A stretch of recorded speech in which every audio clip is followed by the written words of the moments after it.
Hello, everybody. And I was distracted while starting the stream. That's always a good sign. Um, so, yeah, we've been going through time and space from different perspectives: pillar and axle, foundation stone, and scandal stone or stumbling stone. Um, and then I think we ended on time as a mixture of space and space as purity. And I have been struggling with what is it really? Well, I guess it's figuring out what is the perspective that Pageau is coming from. Because I'm like sometimes he's from the human perspective, sometimes he's from the creation perspective, and it's really confusing to me. And when I was preparing today, I was running into the same problem. Um, and the thing that I found out is, but that's especially later on, I think it's important to try and take the embedded perspective. So uh, all of these things, right? Like at a certain point, Peugeot makes even a point, right? And it's actually the last thing that was in the last chapters, that this is entirely a matter of perspective. One's formation might be another person's transformation, depending on their respective identities. And so there's there's something there, right? Like, 'cause if you translate that, it depends on how people approach something, right? And like where they're at, right? So like if I am a soldier and I am required to be a soldier, then I don't have to transform. But if I'm a Muppet, I would have to transform. So I'm not going to be a soldier. um, but yeah, like that's fine and all, but like I can't see that, right? Like it's like is that the same thing? Like how are we sharing these identities across domains or something? It just doesn't fit in my head. So um, yeah, so that's basically where I want to go this week. I want to try and stand in front of the thing because I think it's actually talking about basically embedded perspectives, not so much as an observation abstraction perspective. Um, Last week, well, talking about feeling embedded, uh, definitely times happening um, for me. Uh, I actually feel the lack of space, the lack of even being able to contextualize time. It's like I don't know what I'm doing anymore. It's just things are happening. Um, so like that might actually be uh, an extension of the struggle with the book. Is like, okay, like how do these things take place in my life, right? Because like at a certain point, and we're going to get into this, and I think this is important, right? Like it basically says that um, when we start applying work around uh, a point, right? Like we create a space, right? And I think that is the right way of thinking about it, and I would have preferred if we started from that perspective. Um, so yeah, Castle, you want to go to Yeah, your for sure. reflection?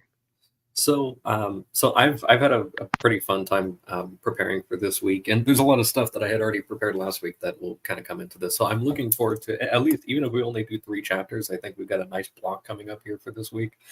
A lot of the subject is kind of come around this whole scandal stability stone thing being essentially the same thing, depending on how you approach it, as you mentioned. And I'm looking forward to kind of giving some examples that came to mind. As a joke here, I've kind of taken on the pronouns of scandal and stability here, and I'm also going to try to, just drop as many examples as I possibly can into the book club here, which I think there's some pretty good stuff that's going to come up. I think this is going to be a good conversation. Are those masculine or feminine pronouns? They're masculine. Well, I guess the scandal would be feminine, wouldn't it? I don't know. So we'll get into that probably by chapter 39. Mark, would you like? Sure. Yeah. No, it's been a week, that's for sure. And yeah, I mean, I think having the creation perspective on time and space in particular, right, and then allowing yourself to be embedded within that has been a useful way to think about these things, right, and seeing these patterns of things like identity and formation and purity as they play out in front of us, because they're very much doing that. And for me, it sort of helps to see, like, we're real deep in chaos. Like, people that have no idea, they're still conspiracy theorizing all over the place, and then saying, "Aha! I told you this wouldn't happen. That means my prediction's correct." It's like that's not what that means, right? And that's the stumbling, right? When you believe the stone you have is foundational, or you believe in a particular foundation and it's not there, and you see the stumbling, and that's what conspiracy as such is. So yeah, it's been helpful to think of it in that way, from the book. So that's been my experience. RJ, you wanna take it? Sure thing. So reflecting on the last week's session, and also connecting a little bit to what Manuel shared a moment ago, I have a different perspective on how things are established. I'm thinking particularly about what's in the physical copy on page 136 as far as change means turning something into something else. So I'm not necessarily in disagreement with Manuel. I just have a slightly different way of, I think, perceiving some of the landscape. Perhaps that's because obviously I'm not standing exactly where he is in it. Looking forward to these chapters and today's session. I've got a couple of things that I'm looking to point out on page 142, and as we get into the next couple of chapters after that. The thing that's on my mind and my intention is to try to get, as a group, kind of our heads around what's going on in these chapters and seeing how different diagrams from earlier chapters are being utilized, still at the same levels that we were introduced to them at. However, they're being compared to diagrams that are not on that same level of verticality. So we will be, in a way, not necessarily translating on the z-axis, if we're thinking about my language from sessions 2 and 3, but noticing that space and how to properly discuss and embody that discussion is going to be my intention today.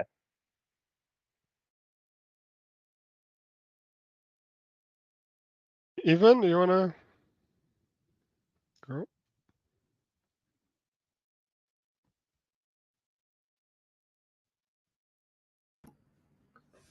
Hey. I'm not really sure what's going on here, so just checking in and letting you guys do the talking. Like, I've been on the server a few times and stuff like that, but just I'll catch That's up. fine, and we welcome questions because like it challenges us to explain things, so that's good. All right. So, Fair enough. But yeah, like be a fly on the wall. That's great. So let's see if I have. Yes, I actually got to the right place. Chapter 37, because like my preparation was horrible. Iron Mark really love this. Discrete and continuous. These are categories that we're highly familiar with. I mean, part of our thinking a lot. And yeah, like in some sense, and I guess RJ, I want to have your reflection on this. It's like I do feel like he's just going through a bunch of perspectives on this dichotomy in different qualities. I guess that's right. So because like what do you need to have purity? Well, you need to have discrete. You need to have boundaries. You need to have things that are clear, and and so like all of these ideas or these framings, they're connected, at least in my mind, right? And so he's like slowly excavating a place in your mind where these well where actually there's now a place opened up for these concepts to house themselves, and maybe that's a good way to think about it, right? Like there's actually um well we'll get it to it in a couple chapters, right, where there's like the stretching or the creation of the space, and the creation of the space has to house something, right? Like something is supposed to be in the space because else it's empty space, which I don't know. Like now we're going meta, and we don't we shouldn't go meta. Like there should be something in the space, right? And then we can judge the space in some sense, right? Because now it's like, okay, like is it actually housing the thing? Like does it give us a grasp, a proper understanding of what's in the space? So that is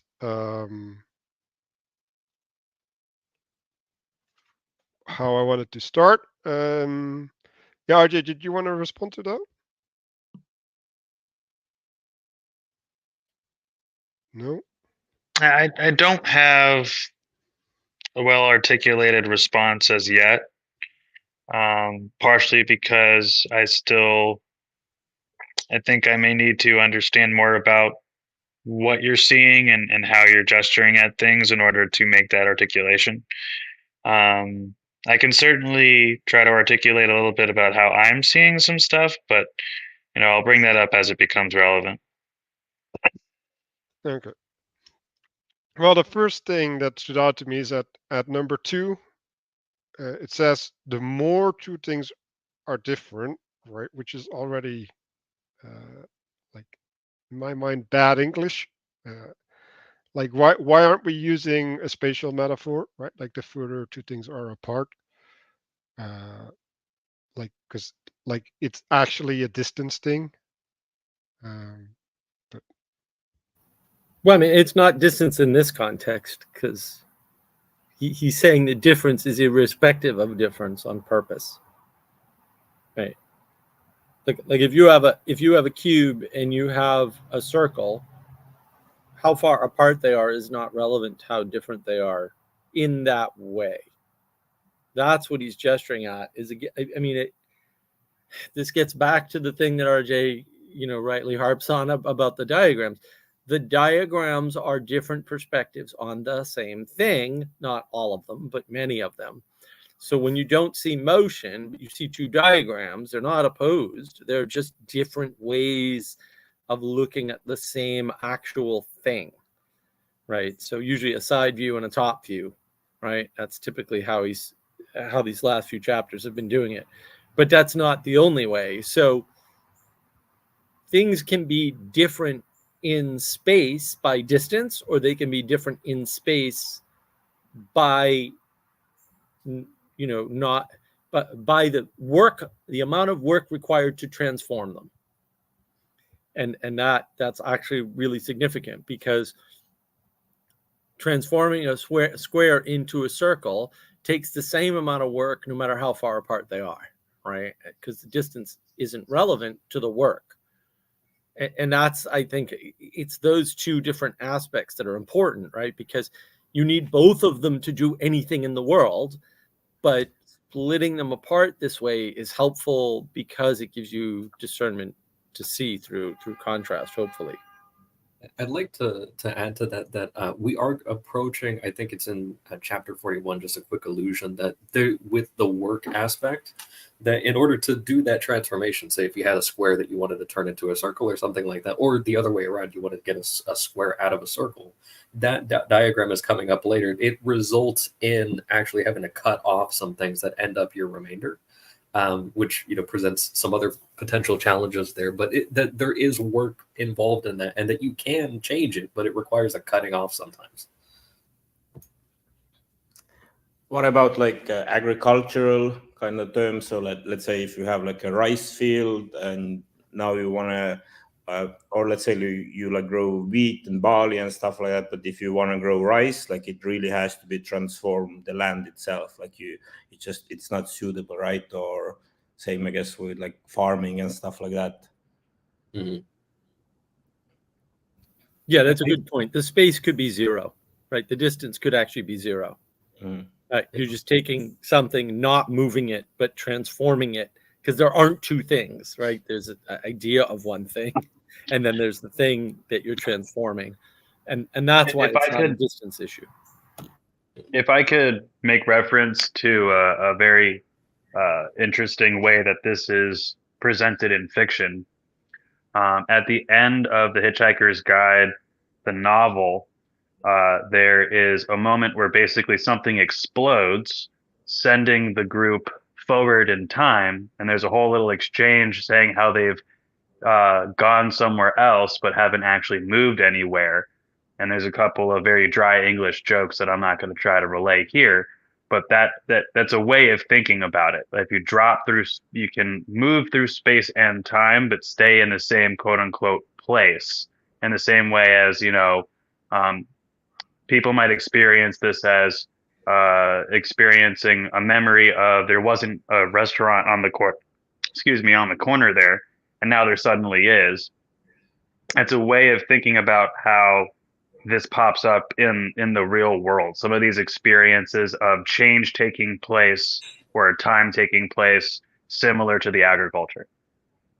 I'd like to support also in the sort of same vein with what Yvonne said about the agricultural perspective, that just on the next page it kind of mentions, as such actions of this kind of hybridity are strictly forbidden in Mosaic law because they are interpreted as catalysts of instability and transformation that could eventually lead to exile and the flood. And so, like explicitly in Leviticus, they talk about not sowing a field with two different types of seed. And so just wanted to kind of add that sort of thing, that you can have two different fields or whatever, but that if it's tilled for a certain type of seed, and then also there's the confusion of, okay, you have different things growing, so also the harvest is going to get complicated when you start doing that. That it's even much later in the Bible, the sort of thing of like, oh, somebody came in and started sowing seeds of a different kind that were unhelpful in between the existing crop, and now that is presenting additional challenges that require actually an extended waiting period before you can even address it. And so that I just wanted to add. So is that like, because I'm not really aware of like what you guys been talking about, so apologies for here, but is that similar to just Israel being stuck for 40 years in the circle? Like they don't really go through space as much, they just go through time, right, in the circles. Like as they move from Egypt to Promised Land, they're stuck in the desert. There is sort of like a purification happening there, and that I think it's at certain points it's kind of alluded to that it didn't have to be that long, but also like humans are, people are gonna people, and that's just, it's not specifically an Israel thing, that they probably could have been out of it in a couple of years, but also like people, therefore 40 years. But intuitively, I do feel or see that there is a connection to this kind of purgatorio sensibility and the wanderings of the desert, in the sense of, time in a place can change you, and that can, I guess, purify in a certain sense of the term, engender piety in a sense of the term as well. So I do see that, through the lens of the book, we can certainly make those connections. I appreciate that very much. And what about like Jacob, I guess, like doing like a similar journey of being like in an exile at Laban's place, like for 7 years and 7 years. So like it's not necessarily like a purification, but it's like a transformation of his name, right? So like because he was very far from he's gonna be in the future, like there's this time thing that had to happen. Yeah. I think it's important to realize, right? Like, yes, if we look at a journey, right? You say people have gone far, right? And like that's not necessarily related to physical distance travel, but it is related to spiritual distance travel. And so like that's why I'm using the spatial metaphor, because I think, well, is it not in the next chapter? It's also like the first thing that gets laid out is the spatial plane, right? And so the first analogy is the traversing of the plane. And we went on to this yesterday, right? Last week, and we were talking about the castle, right? And like moving away from the castle changes your identity, because it changes your relationship to the environment, right? And the source of your identity, the castle, it like loses its meaning the further you go away, right? Like the reputation and all of these things are no longer things that can be relied upon, right? And so when we're talking about 7 years, right? Like 7 years is a reference to the 7 days of creation, right? Which is a completion. Um, and we'll get to that in the book later as well, I think. But the 7 days is a transformative cycle. Like that, I think that is like you see that in Jericho as well, around the walls, like 7 days or 7 times. Sorry. Right, but that's a different transformation than a transformation that's measured by distance. And again, that's what he's trying to highlight, is that you can measure transformation different ways. And I think he's outlining three ultimately, but he is separating them for a reason. Like, and actually, I think if I remember correctly, it's going to become more important as we go through the book, that time and distance are not confused in that way, and that work and distance are not confused in that way, and that states are separate from time and distance and work. You need all of those to not be squished into one thing, or you're gonna miss some of the aspects of creation, at least, that he's gonna highlight. And without that contrast, a lot of this book is a lot of the pictures, I should say, not so much the text, but a lot of the pictures aren't going to make any sense, because you're going to squish them into, oh, he's still representing X, when in fact it's Y, and Y has fundamentally different implications.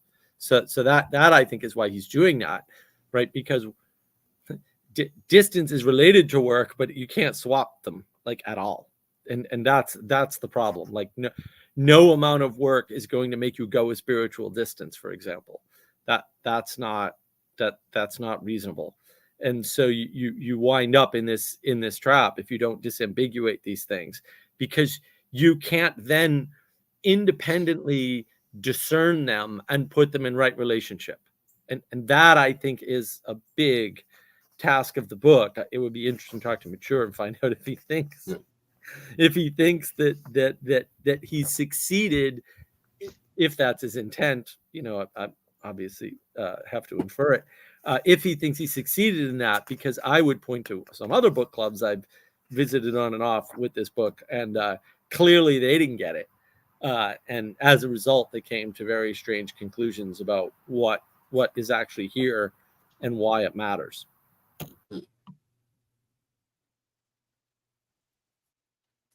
I was wondering, since we're on this particular page, and we have, I just wanted to kind of make a mention of, we have this diagram here of the splitting of the waters and the flooding of the land. So of course, you have that, and also just kind of catching up Yvonne here for a second, that, we've kind of talked in previous sessions about, the day 3 of creation, the kind of the separating of the waters and the creation of dry land. And then also kind of, Noah's flood. And I was wondering, Manuel, if you wouldn't mind putting the little animation of the day 3, and then after that, maybe the slide that's kind of static of the same thing, that's sort of separated out. The day 3? Yeah, the one from last week where it's kind of like a cross section. Yeah, that one. Yeah, so this is sort of a little representation I did using some of the diagrams. So you have the dry land coming up. You have there kind of like the throne almost for the seed bearing tree, and then you have this little cross section of the separation of the waters and the expanse in between, and then just giving a few additional little angles on that one. And then there was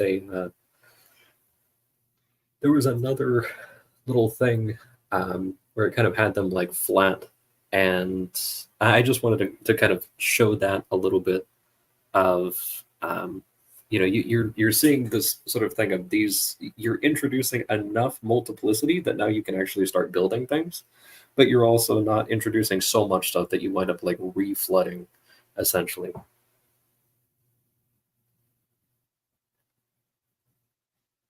Yeah, that's cool.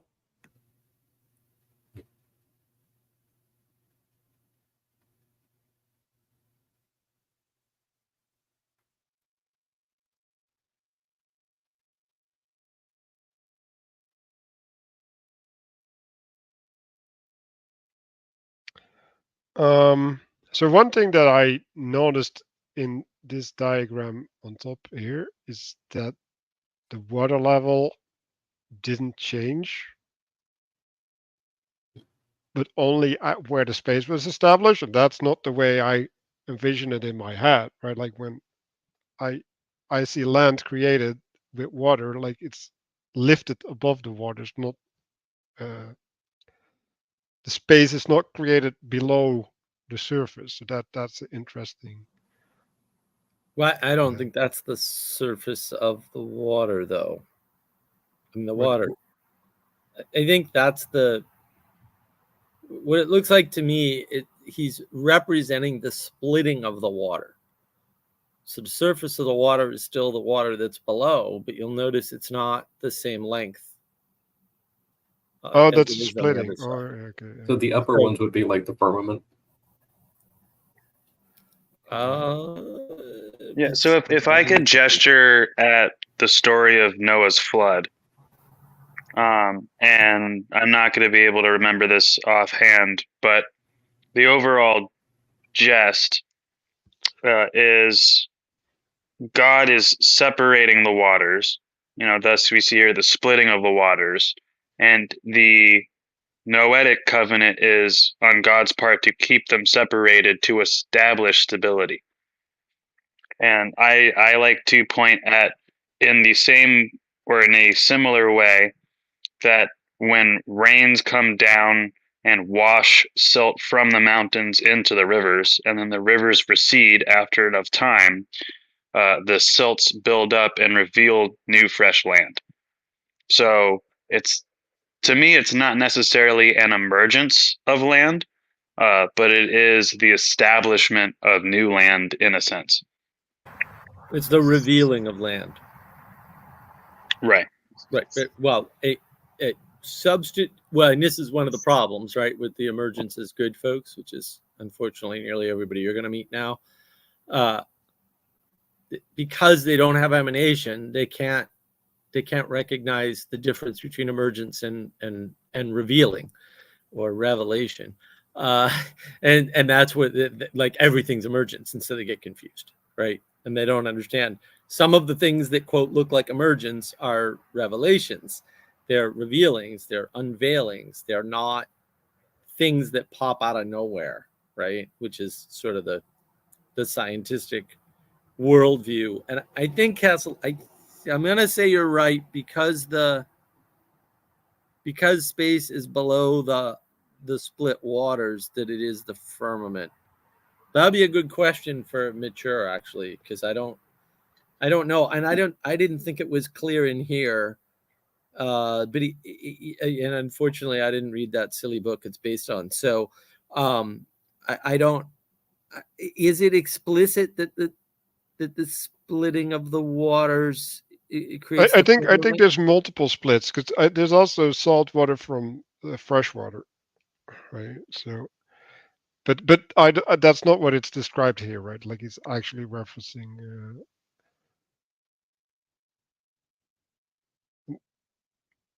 The sky dropping dew. So can you tell more about this covenant with Noah? Cause like what is because the rainbow is the covenant, which is like a new arc, right? Like a new what's it called? I keep forgetting that word. Permanent. That's the word. So and then we'll get to that a little bit later, right? But the flood had to do with the Nephilim, which were basically mixtures of heaven and earth, right? Like heaven being captured on earth or some sense, right? So to answer your question, Manuel,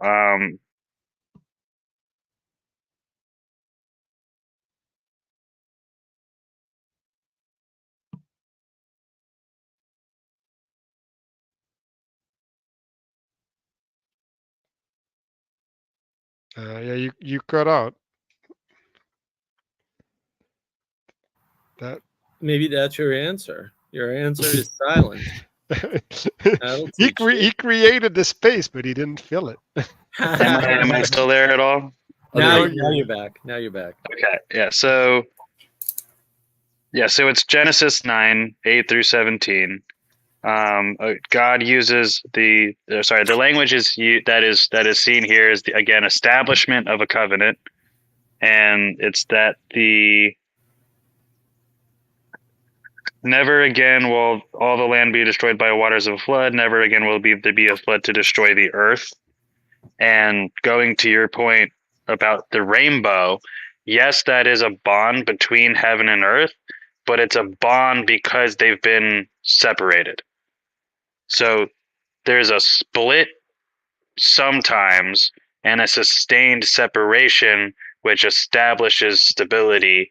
And I don't want to read out Genesis the whole thing, especially if I'm being clippy, but I would just point folks to again Genesis 9:8-17, and just I guess I could find some other resources that point to kind of what I'm saying more specifically. But again, the main idea is God has, in the flood, God mixed the heavens and the earth, and after which God has, through the covenant, has agreed to keep them separate. So the rainbow is the thing that, like Jacob's ladder, is a transjective connection between heaven and earth. Now that they have been separated in the way that they have been. I want to add to that I'm thinking more about kind of like the separation of the waters. So you have the waters up above the firmament and everything. I kind of mentioned in a previous session that if you're in a spaceship, like it's a ship, it's no longer an airplane. And so you have this kind of separation there. And in this kind of second half on the right side of this diagram on the top of the page, you have kind of the discrete and the stable stuff. So you have, heaven is up there, and then you have the earthly stuff down below. And then you have this kind of illicit union, which produces the Nephilim, who are, they're this kind of collapsing, like you're seeing this re-flattening. So you have the expanse created between the two waters. So the chaos is kind of kept at bay with this expanse. And then now you have the indiscretion of the things which should be discrete. And then that is, instead of having kind of, you usually have like, the one in a lot of these diagrams, you have the one going up and then you have the other one going down. But now you just have this kind of like two smashing together. And now you have the waters kind of like reconnecting, collapsing the firmament. And then what do you get but global flood?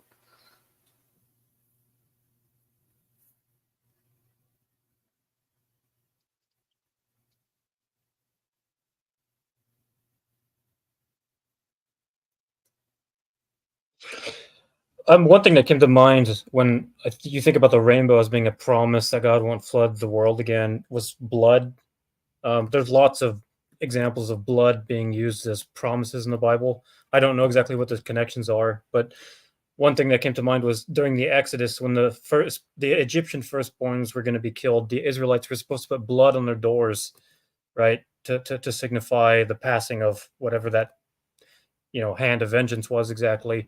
It also makes me think of the concept of a bondservant. So in the Bible, there's Christians are like bond servants. There's lots of language used to describe that. A bond servant is someone whose ear has been nailed to the door of their master, who they've voluntarily made a pact with, and then they wear like an earring to signify that they belong to this particular master. But I wonder what the connection is. I don't know what the connection is between rainbows and blood. There's many other examples of blood being used in various purity rituals and things to establish promises and such. I just wanted to mention some of those things that came to mind.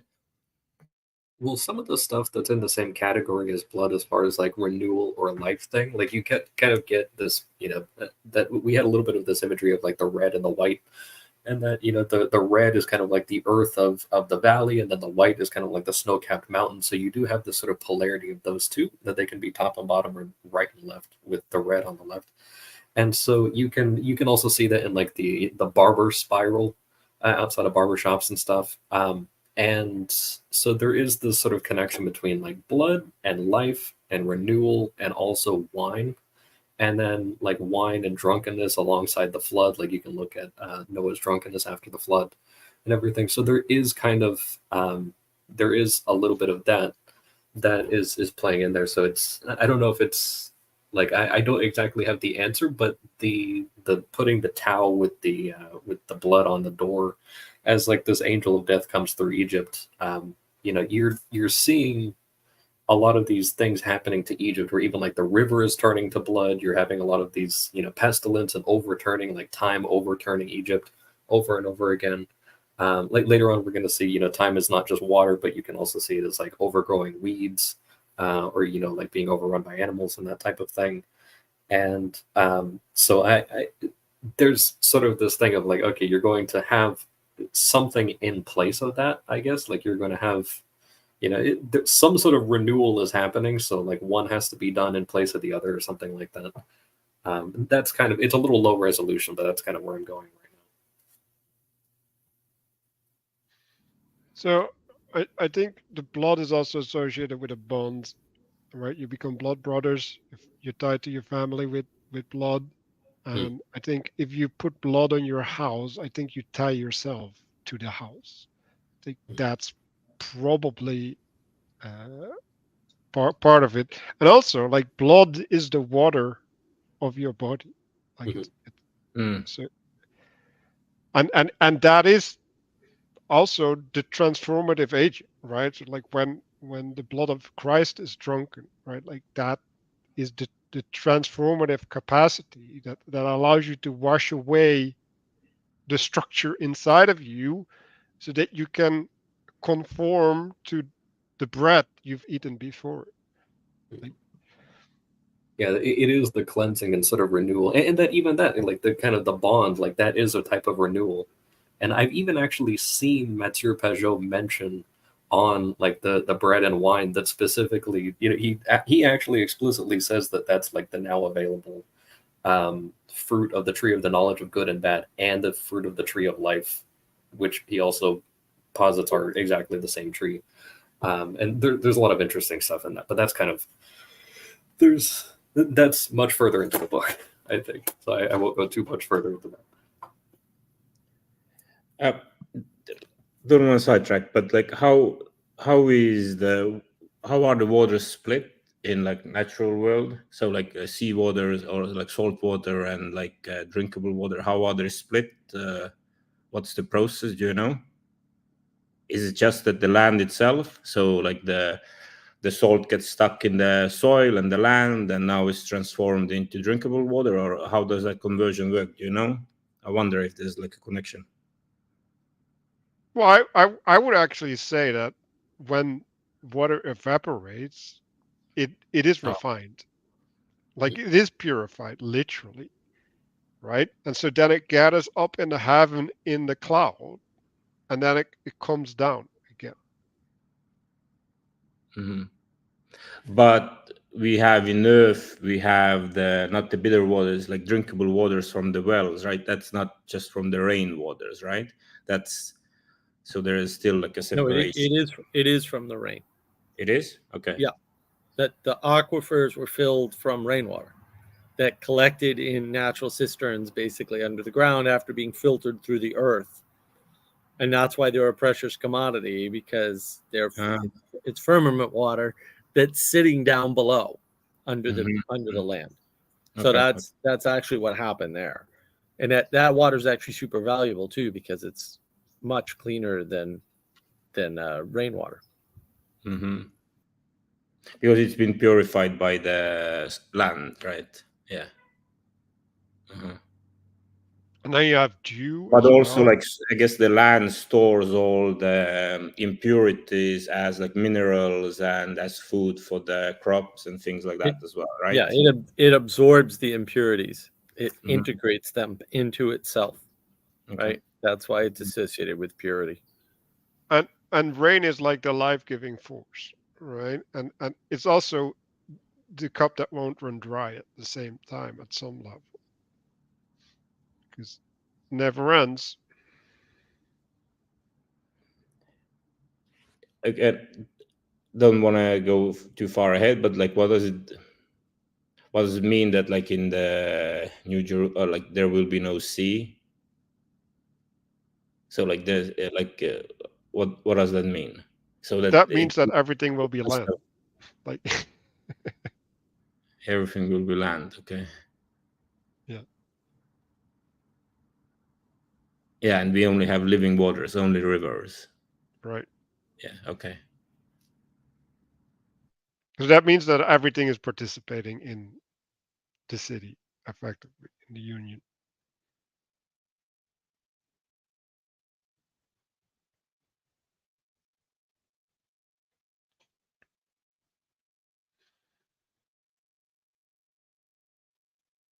Yeah. So to go back to the book, crazy, big face. Yeah. So there's words at the bottom, right? Like it says, Mosaic laws that they symbolize the return of ambiguity and confusion, right? And it's like there's this insistence of this pre-existence that either gets established or recedes into the same place. So I don't know. I have a lot of problems with that language. The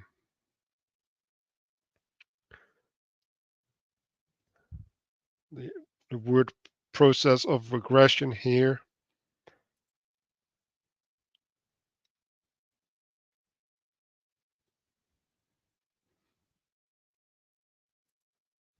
And I guess we got to establish this hybridization, right? Because it's like there's an agent involved in that act, and like who is this agent, and like is it always hybridization? Like I guess that's also a question. Like, or is that frame dependent?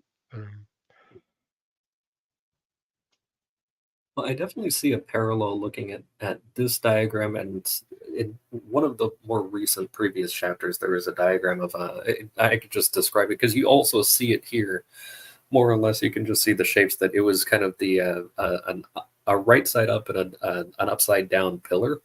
And Matthieu kind of also mentions it's like, oh, you could see the right side up one as a mountain, and then you could see the one that's upside down is kind of just like a pointed cavern or something like that. That you're having either and we had kind of talked a little bit about, you have the reciprocal opening versus the reciprocal narrowing, and that you have this kind of creating instability is also sort of the the upside down hierarchy that is kind of getting sucked down into itself.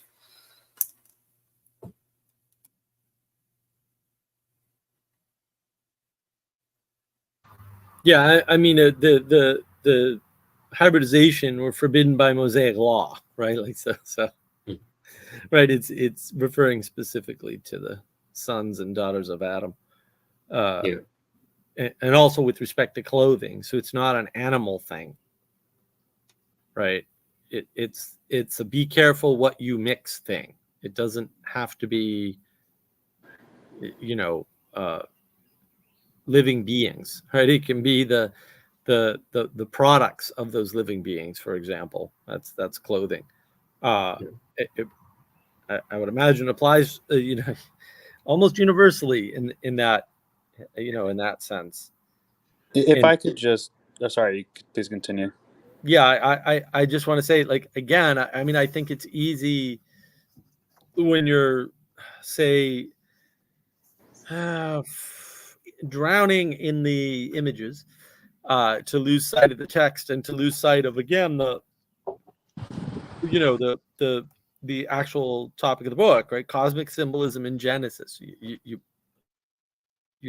It's still Genesis. It's still the big frame is still Genesis. It doesn't go away. You can't pull it out of that and then make sense of these diagrams. And that is a problem I've seen a lot with people doing this book, is they're trying to apply this outside of that frame, usually in a science frame, right? They're usually, well, what does this mean for the world at large? It's like, it doesn't mean anything for the world at large. It means something for Genesis. It's like you have to have that frame, or these, once you pull these things out of that frame, they have to be altered. And you're probably not able to do that, right? Like, you didn't write this book. So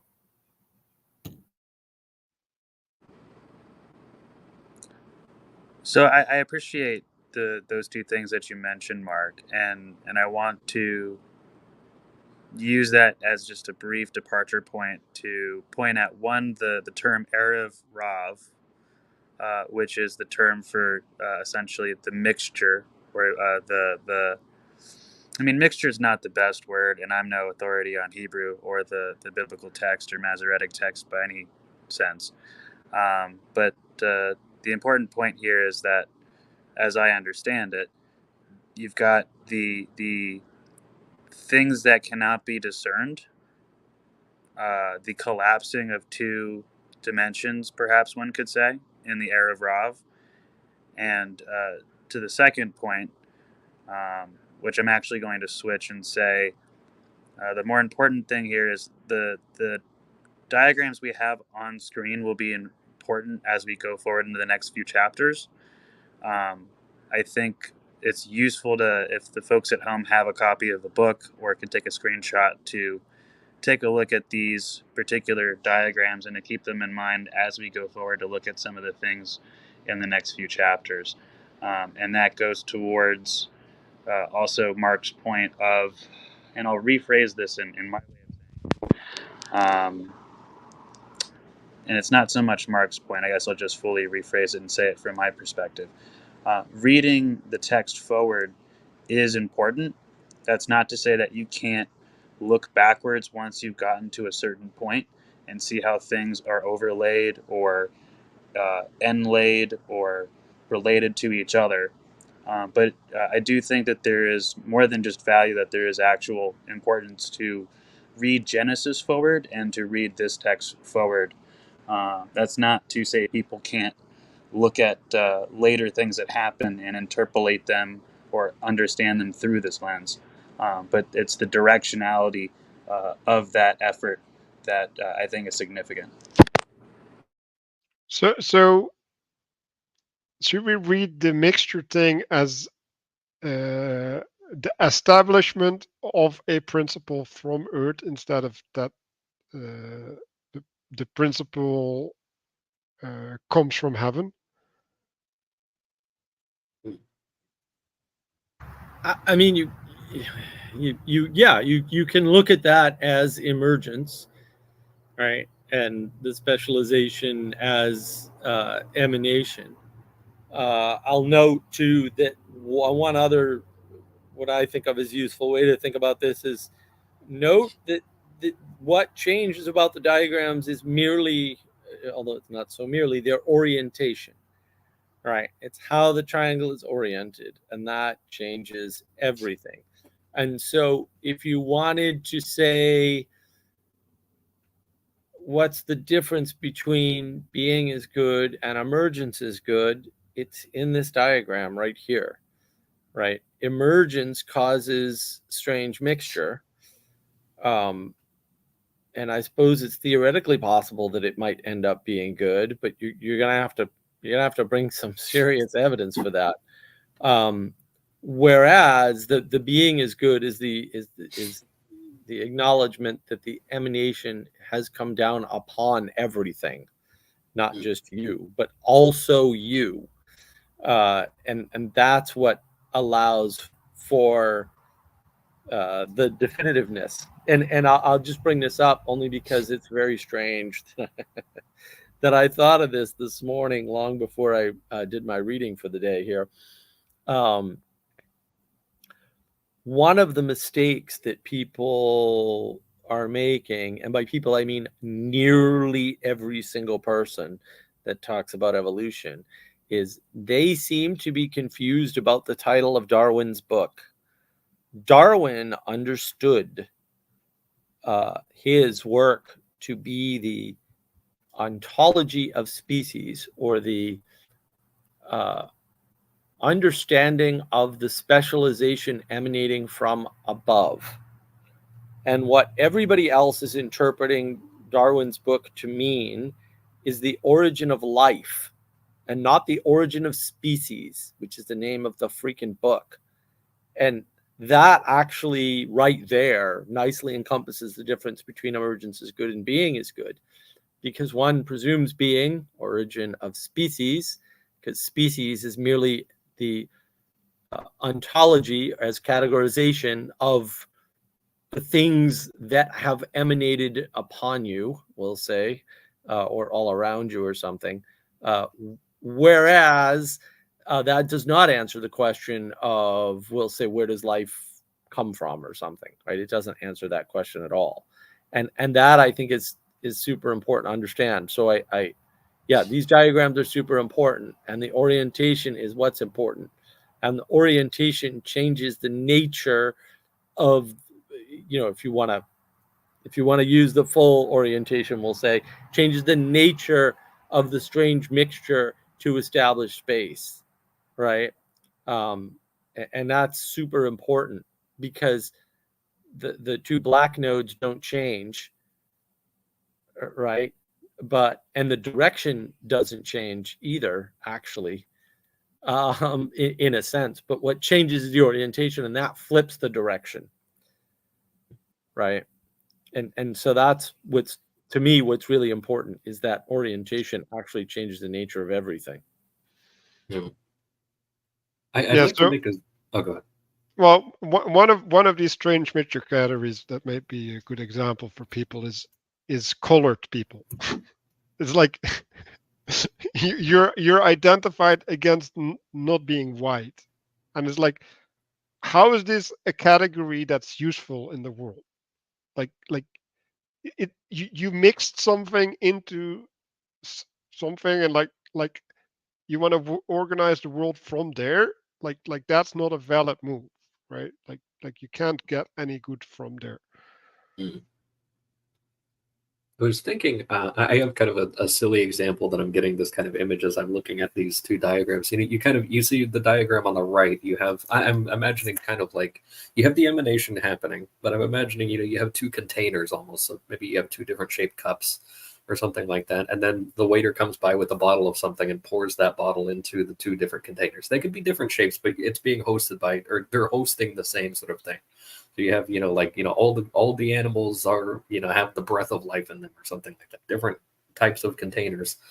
And then you have the other diagram where you kind of imagine, here's two people sitting at, a restaurant or something, and they ordered two different drinks. And then they're deciding to pour both of their drinks, like one person got a beer and the other one got milk or something like that. And then they're deciding to pour both of those things into, another container.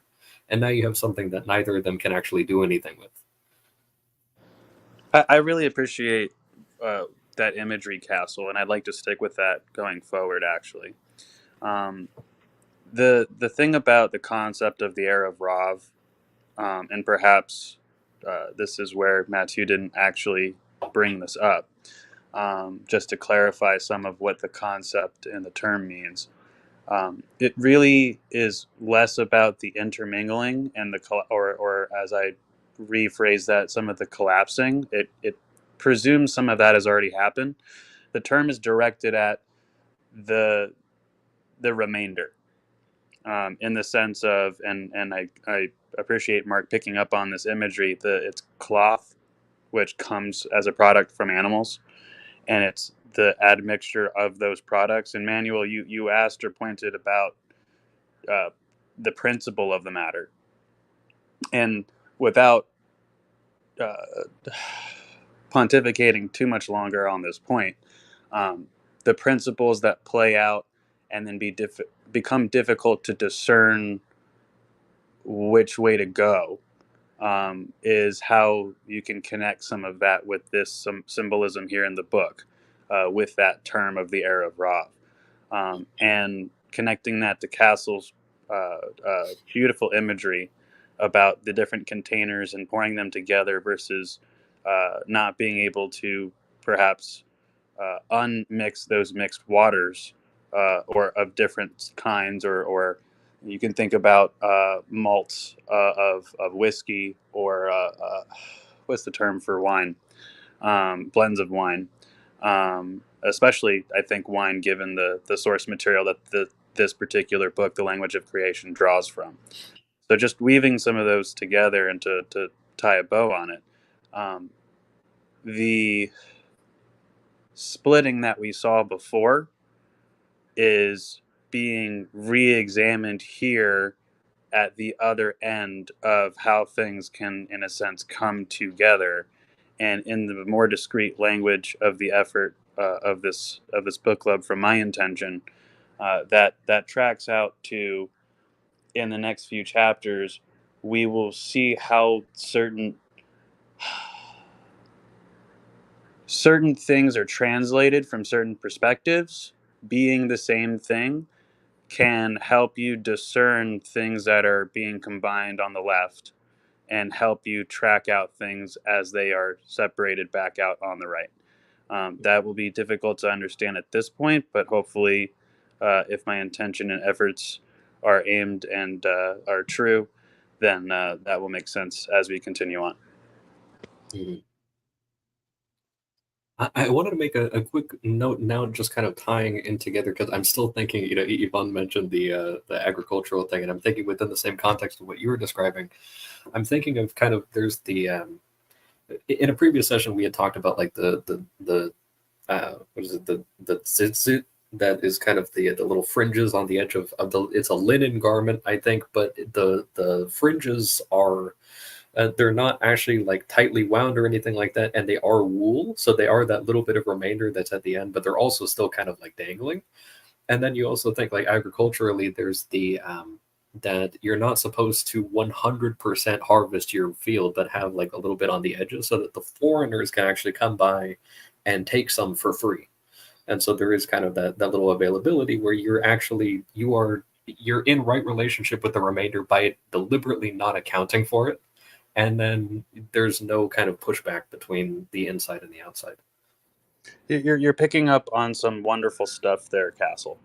And unfortunately, it would take me out of the frame of the book club here to discuss it too much, beyond just saying, you're definitely picking on something that's very important.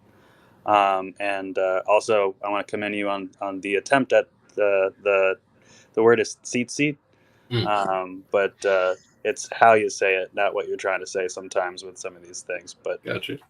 Definitely closer than most people on these kinds of things. So, keep trying. I'm no good, so I'm just saying, good job.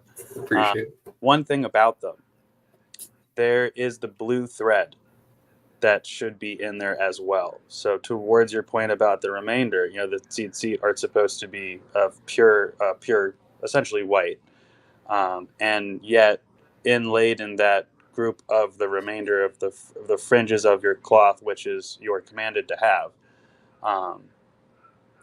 there is that outlier, that colored piece. And that has a lot of significance and would be a completely different conversation. So getting back to the book, it does in a way show up, that outlier, that blue thread, that connection point between the fringes and the center, the way that translation can happen and see things even if they are kind of blocked in the landscape, in the way that you can understand there's the rest of the tree even if you're just seeing the trunk from your perspective, and learning to look up as well as down and to move around the landscape is all very important in our effort here. I think we even see that in these diagrams, just a little allusion to it that you have on the left diagram. In the very center, you have the kind of disconnect with the question marks, and then in the right side, you have the kind of, the lines are unified.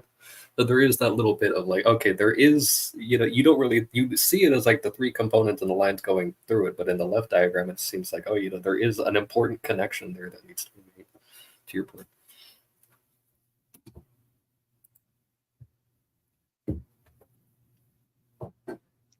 Okay. Are we good on this chapter? Yeah. So we'll proceed to space and time. Revelation and concealment.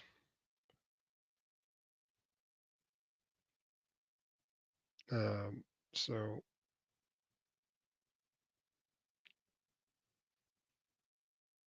I think this is all supposed to be understood in relationship to God revealing himself. That's one of the things that I keep getting stuck on, like what is this frame?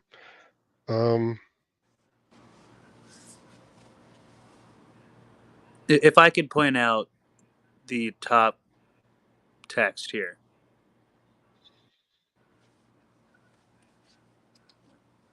He restrains the waters and they dry out, bracketed, revealed, and bracket, semicolon.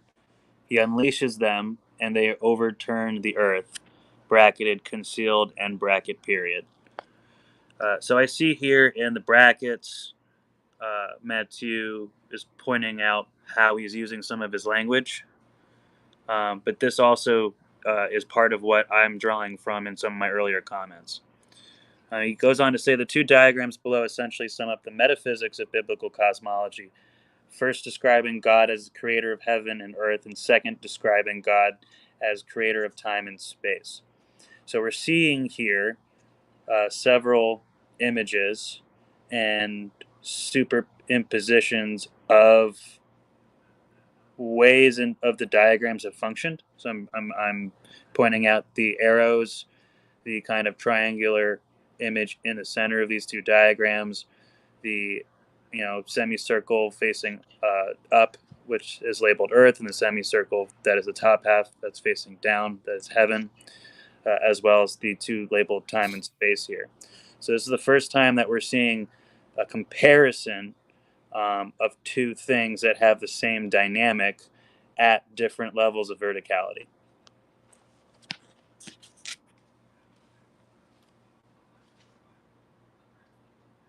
I think a lot of this is kind of we're seeing a sort of cosmic perspective of some of the things that are going to become a little more like from the human perspective, a little more tangible in the following chapter, which I'm really looking forward to.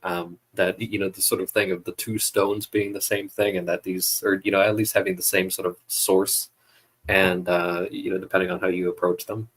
And so I think we're gonna see some really interesting stuff here. What's the significance of the, like in the time circle, the arrow going that way instead of that way? So you can think of like the sun setting in the west, sort of. Okay. Okay, so it's a completion. Yeah. Okay.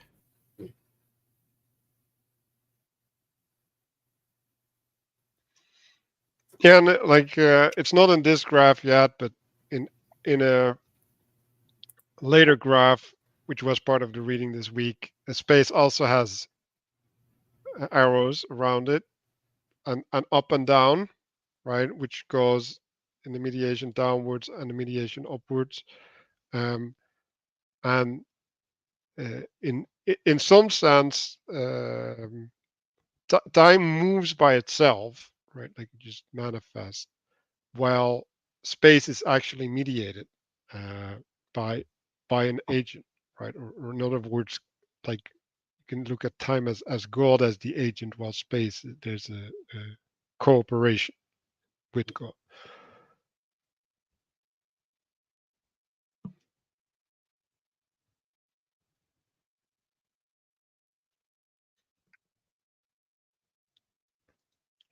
So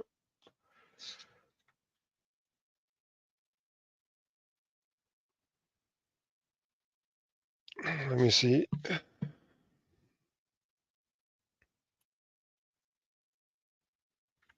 Like again, like I have issues with this wording, like negative and positive. Like I could see expressed and implied or something, right?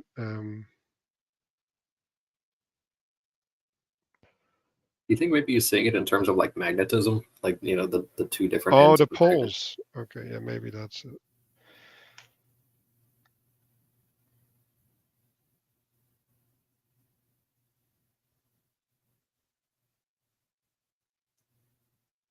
Oh, in the sense that the positive, that from there everything gets expressed and then everything recedes into the negative. That makes more sense. Mm.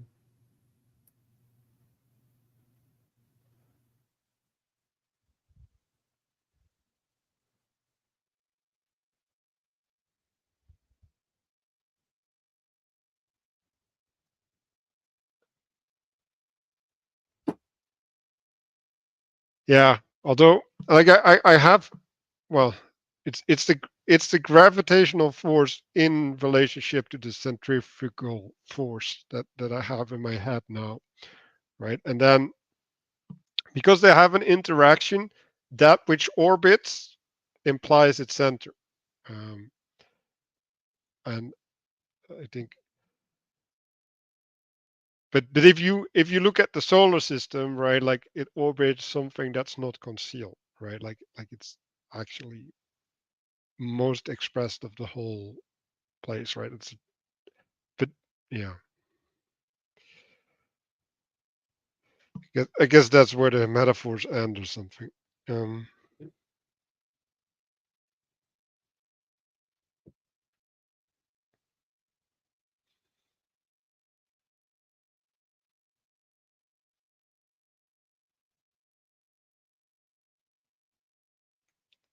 So I like the pointing out of the agreement between God's will, right, or God's revelation, and that which is below. So there's an adherence there.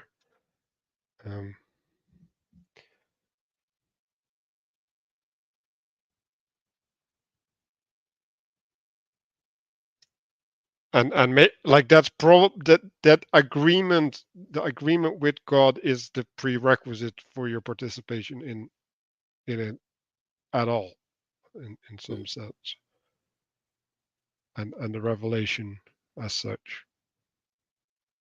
Well, I think I see that sort of connection with we talked briefly about this last week with kind of like obedience having its etymology and like to lend ear or to give attention to. And it's like you need to be listening first before like that is obedience, is to actually lend your ear and attention, and then in that way like you're making an agreement. Right.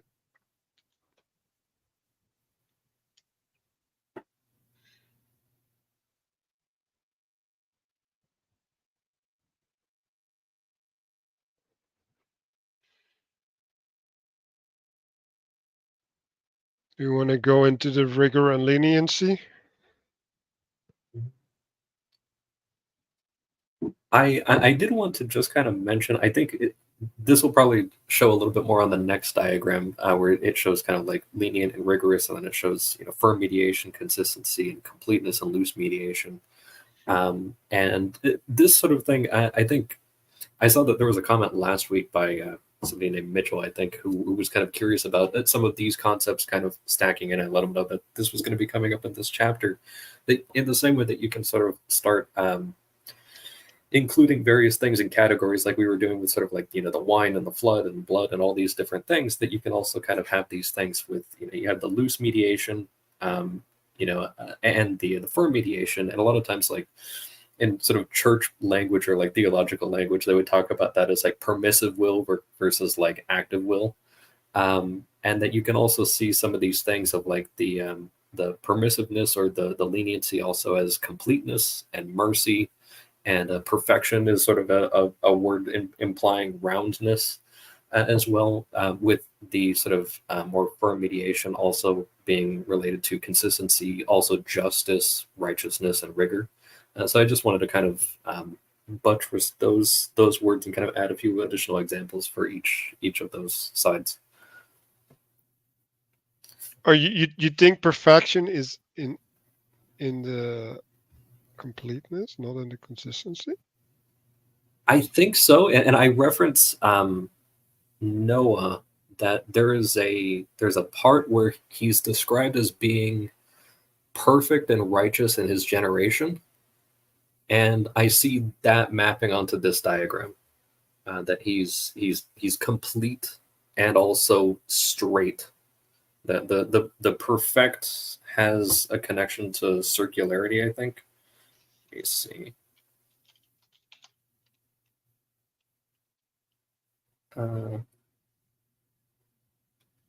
To complete. Oh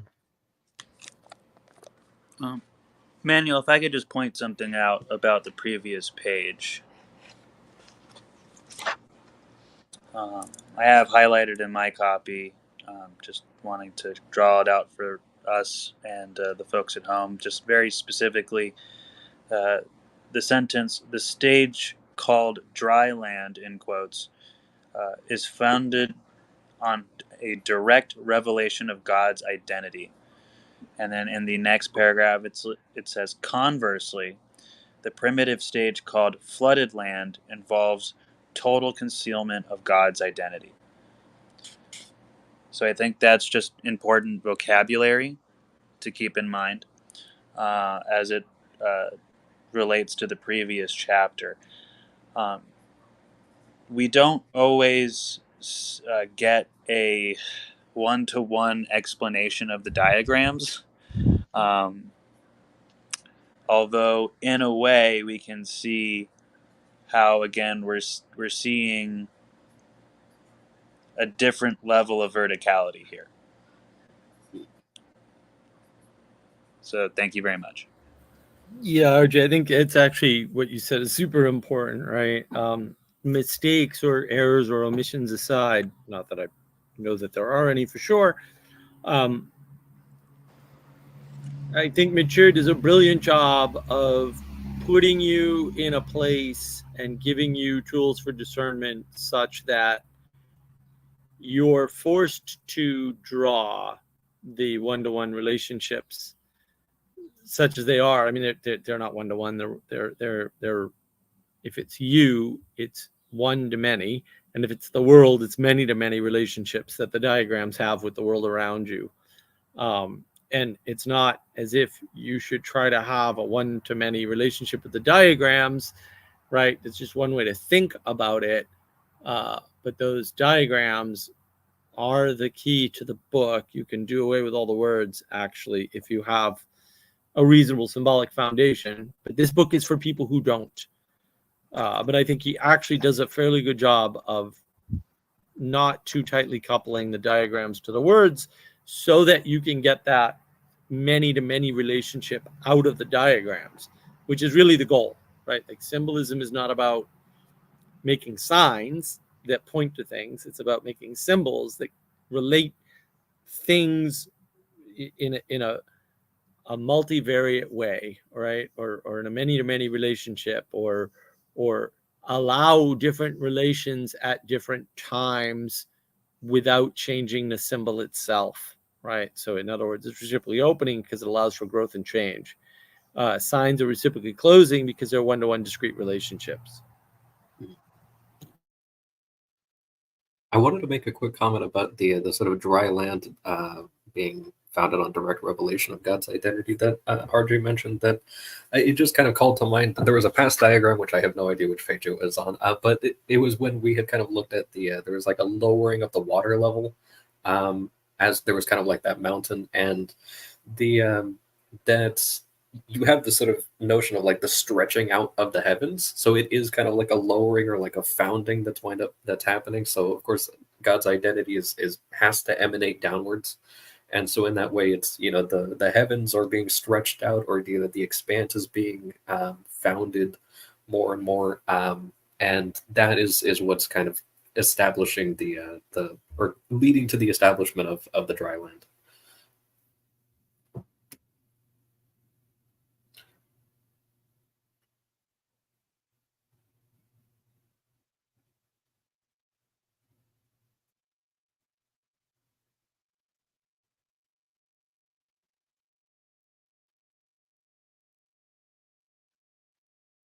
Okay. I just had this insight that I maybe can't see straight, which is like really weird. It's like, what? Um,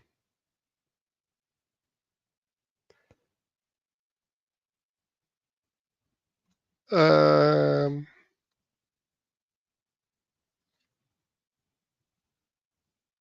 yeah.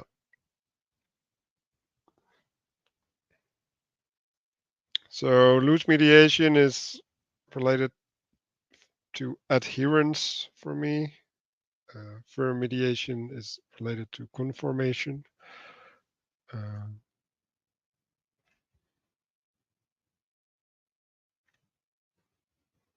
And we'll probably get to that because my mind goes further. I like this idea of water and fire. I didn't have the symbolism like that before.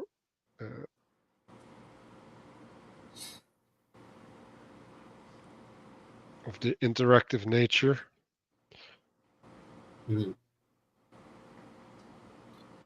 It definitely calls to mind the image of the pillar that followed the Israelites in the Exodus as well. That you actually you see that sort of it's cutting through the confusion of the darkness and everything, and heating the people up as they're out there in the desert, because it can get pretty cold out in the desert.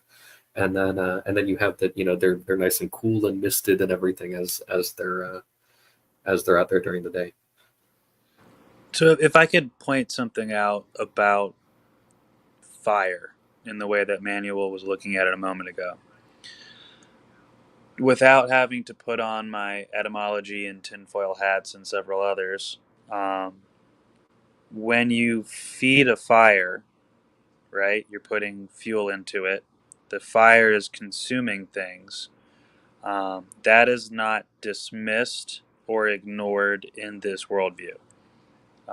Where fire cuts, in a sense, is that it is the light pierces and separates and allows things to be discerned. But both things are, I guess, functions of fire, although I don't love the word function in that use. Perhaps they are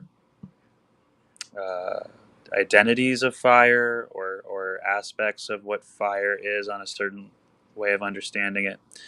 But I point this out about fire, thinking about back to Castle's directing at the question marks back on, I think it's, what was it? It's page 139 in the physical copy. That these things, and now thinking about some of earlier sessions, fire specifically, like yin and yang, like some of these different diagrams we've seen so far, they have interrelationship. They are interrelated. Likewise, water has some things that are pointed up and pointed down. I just wanted to add that to what Manuel was gesturing at, because these next chapters will depart from these laying out of how to separate and on the converse combine things in perspective, and we'll move on to representations of things and breaking them down. So that is my final thought of things up to this point in the book.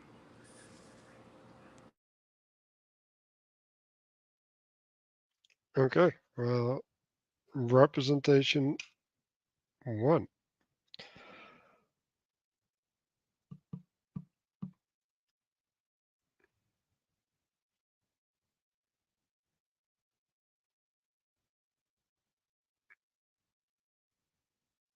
So, do you want to have some background on this? Like, I guess the first association that I have is with Moses, talking to the pharaohs, uh, wise people or whatever, sages, I guess.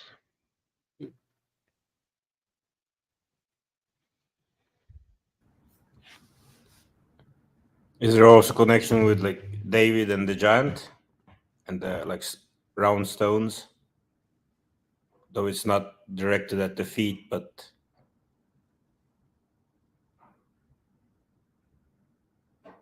I mean, it was definitely a scandal stone. I mean, it was a scandal to Goliath's forehead, that's for sure. Yeah. And I'm also thinking about picking up this first stone to stone the woman, right? Mm. He was without sin.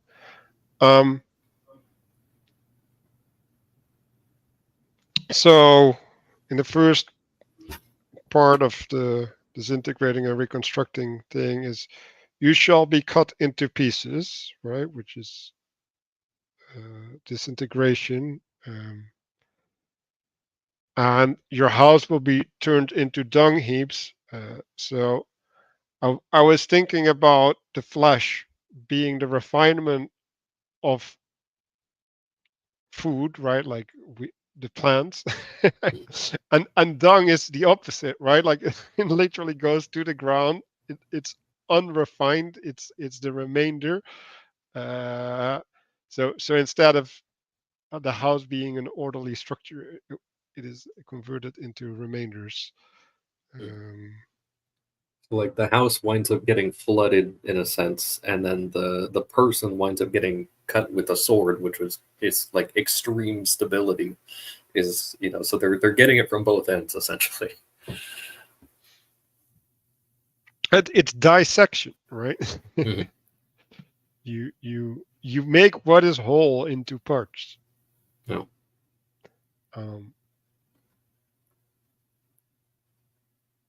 Okay, then the next thing that stood out to me is in the third part, a secret vision was revealed to Daniel in a vision of the night. That's really strange wording to me. Like, is that a dream? Is that a fancy wording for dream, or like does it actually have something to do with darkness revealing itself? Like, Could be the contrast. I mean, like, because the nighttime it's the start of the new day, right? And then also, so there's like kind of a renewal aspect. oh yeah, like it's actually this. He's seeing the seed manifest or something. I'm thinking of like the little white dot in the black part of the yin yang a little bit, where it's like he's attending to something while he's in the dark or something.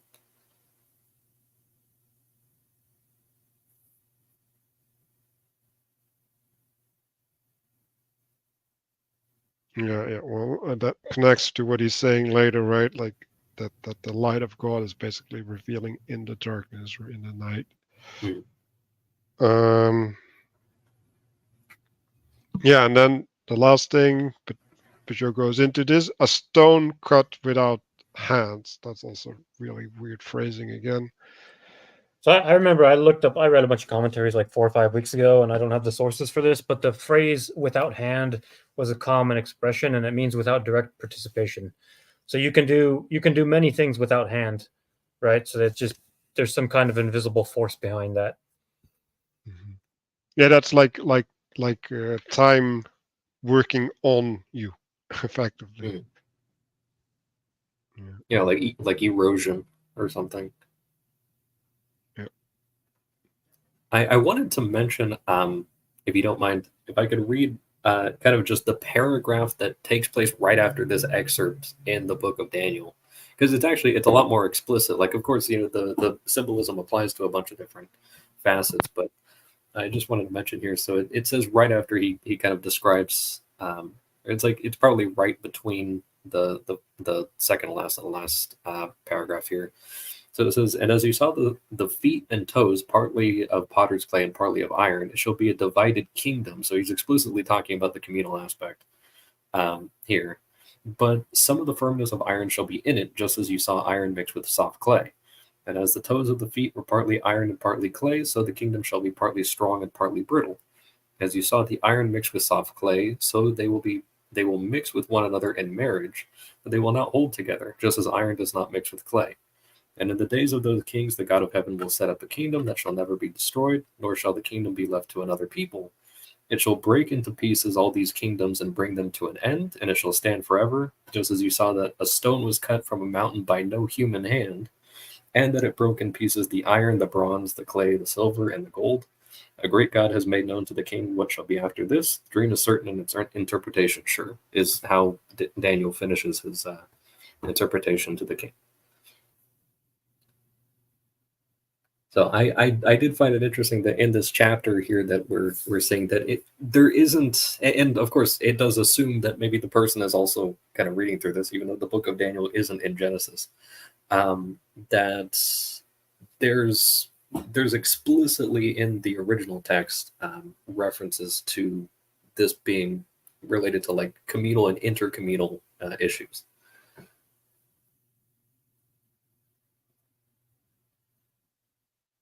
Right, and through mixtures, right, and Mm-hmm. like I like the iron stone comparison, right, or the iron clay, whatever. It's like, yeah, like they don't mix. It's like stones and water, like they also don't mix. So I like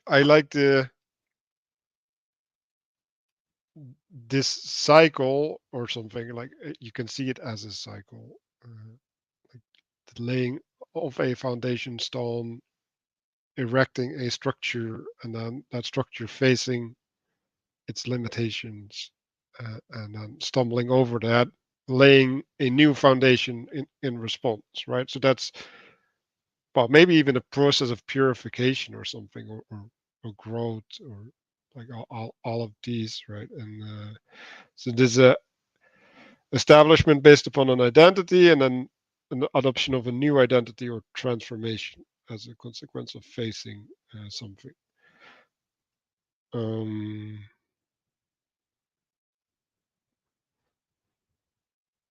It seems as though the stone also has connotations with judgment. I mean, the stone can be the thing upon which you fall and you're shattered to pieces if it's the stumbling stone relationship, or if it's the secure relationship, it's a foundation and it makes you secure.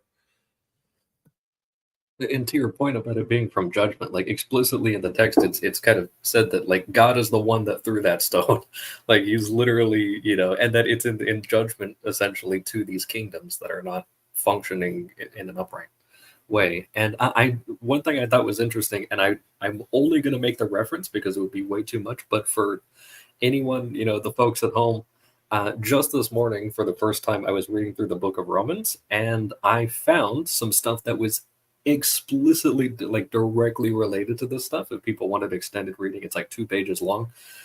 Romans 9:30 to Romans 11:36, extremely topical to this. Was very helpful to me, but I'm not going to harp on it because we'd be here forever. Yeah, I think too, the stone judges in the same way that any structure or action judges, which is as an exemplar of something, right? And so the stone is there as the result of a creation, right? Again, what's the context? Biblical symbolism in Genesis, right? So the stone is there as the result of this interaction.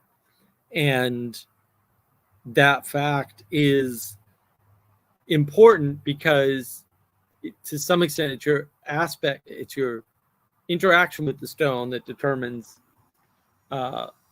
whether or not it will become a foundation or something you stumble with, right? And so that's sort of important to know. It's because of its existence, it judges. In other words, all existence judges you. People don't judge you. That's actually not what's going on. People may also judge you, but the creation judges you, like as such. And this is why the systems of will say getting rid of judgment by silencing people or changing the way people think or changing the way people behave never works, because the judgment isn't in the people. So yeah, I want to add a step, because like the stone is actually a test, right? You get tested, and as a consequence of going through the process of the test, you are judged. So like this, I don't know where it was, but like in the story of Job, right? Like why does God make a deal with the devil, right? Well, to see the word of Job, right? So I think that's analogous to what's happening to the statue here, right? Like Job gets a stumbling stone put in front of him, and God is testing him whether he can withstand. So judgment isn't this like maybe I'm just understanding the word. So judgment isn't necessarily like a negative thing. Like there's a positive judgment as well, right? Well, judgment is also related to kind of like diagnosis, I think, in the etymology. So it's kind of like it really is kind of figuring out. You can't have a positive without a judgment. So judgment can't be negative, right? Yeah.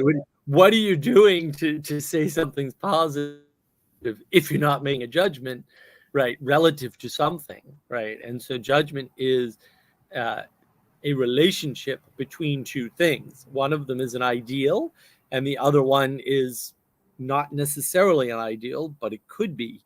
And then there's an agent in the middle determining the relationship. That's why I mentioned foundation stone and stumbling stone are related in that way, because it's a relationship issue, not a property of an object, for example, which would be the scientific way of thinking about it. Science is wrong about everything. It's not that hard, but they don't think so. So still useful, but also, not the best frame to look at anything important in the world. So I think when you look at judgment, right, like it's an establishment of truth. So that truth doesn't have any meaning. Like the meaning comes from somewhere else. And so like the judgment isn't anything. It's only happens to be something if the judgment has consequences of fitting in or not fitting in.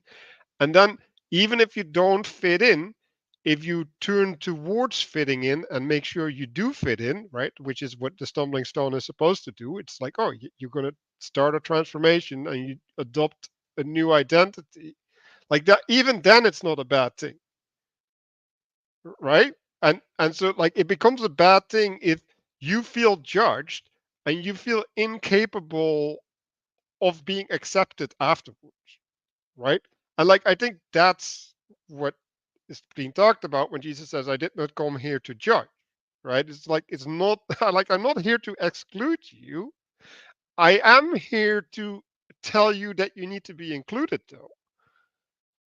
And that's like that's how do you receive it, right? Like do you receive it as you being put outside of the category, or is it an invitation to join the flock? Like that's basically it.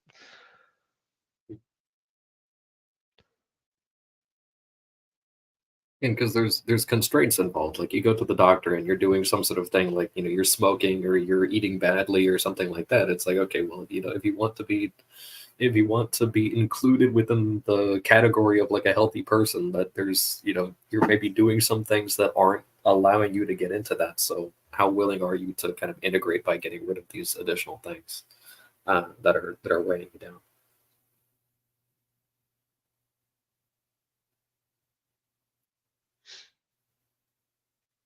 Yeah, so I guess like the first examples of judgment are like in the creation itself, right? God saying, like He's seeing this is good, this is good, this is good, right?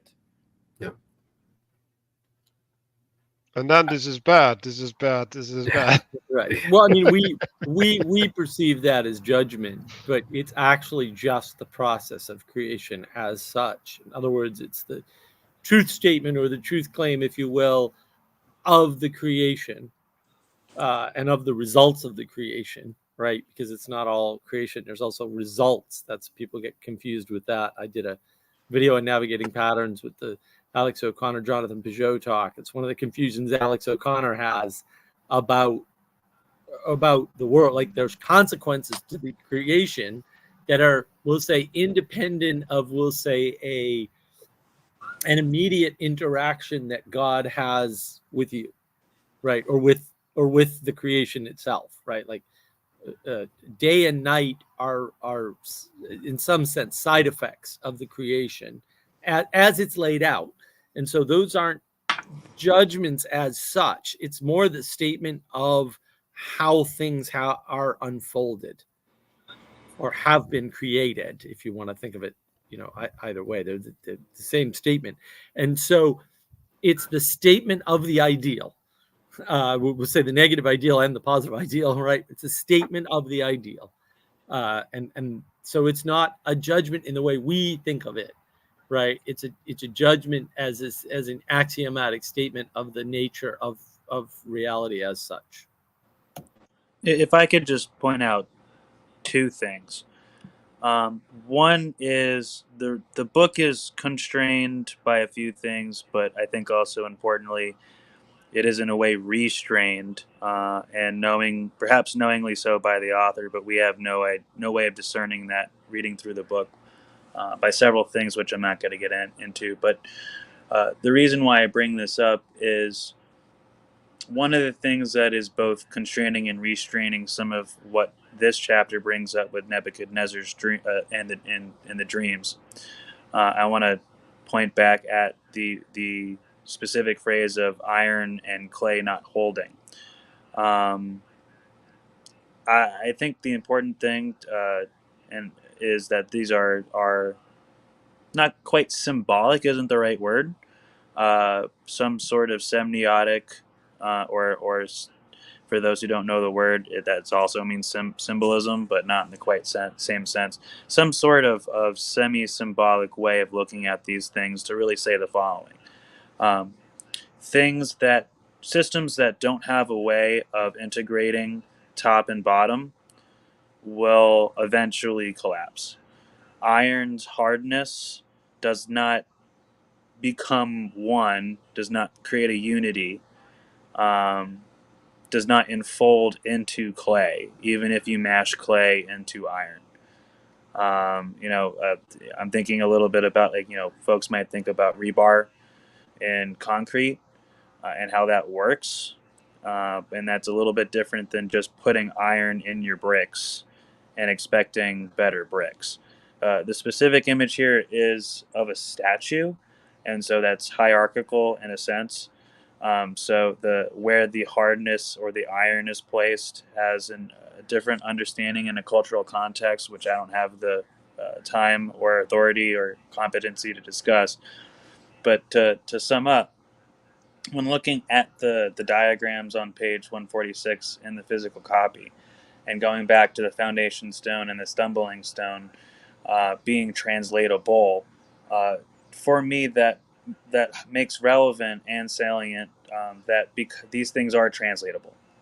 That there is a relationship between, in this case, the foundation and that which stumbles, that which creates stability and that which creates instability. And then looking down below that to time and space, we can understand how the stumbling stone has to do with time and the foundation stone has to do with space. In that sense, looking at, in the book here. So that's the only thought that I have here, but I'm still very much thinking about how to look at these diagrams in dialogue almost with each other. So I want to go back to this picture here and have the clay and the iron map on here, right? So like what's iron, like that's the firm thing. And what's the clay? Well, like the clay is moldable, that's the loose mediation. So I think that there's a representation of this mediative qualities, this leniency versus rigorously. And I was also thinking about adding fire and water to this mix, right? Like how does clay react to fire? It becomes rigorous, right? Like how does iron react to fire? It becomes lenient, like it becomes moldable. So there's an opposition, and like if you add water to clay, it becomes more loose, right? Like if you add water to iron, it starts rusting. Or you can harden, like you harden the iron, right, by putting it into the water, like when you are making the iron. Yeah, if it's hot, yes. Yeah. I like the connection between, like, fire and light as well, that you can you could even symbolically approach some of the stuff of baking things, whether it's in a kiln or if you're doing with food, or if you're heating up, something like forging a sword or something like that, that you're applying light to it, and then that gives it certain, at least temporary properties for as long as light is applied to it, that allows you to kind of, do refinement as long as you're engaging with it correctly. Yeah, I think heat is maybe better looked at as something that follows light. Mm-hmm. Like it's not equal to it, but like especially if you have infrared or something, right? Like it's only after prolonged exposure that the heat actually gets transmitted. And even if you're in front of a campfire, it takes a while to heat up, right? So it's like a qualitative relationship of the light, and it's not a direct effect, right? So there's a time component there.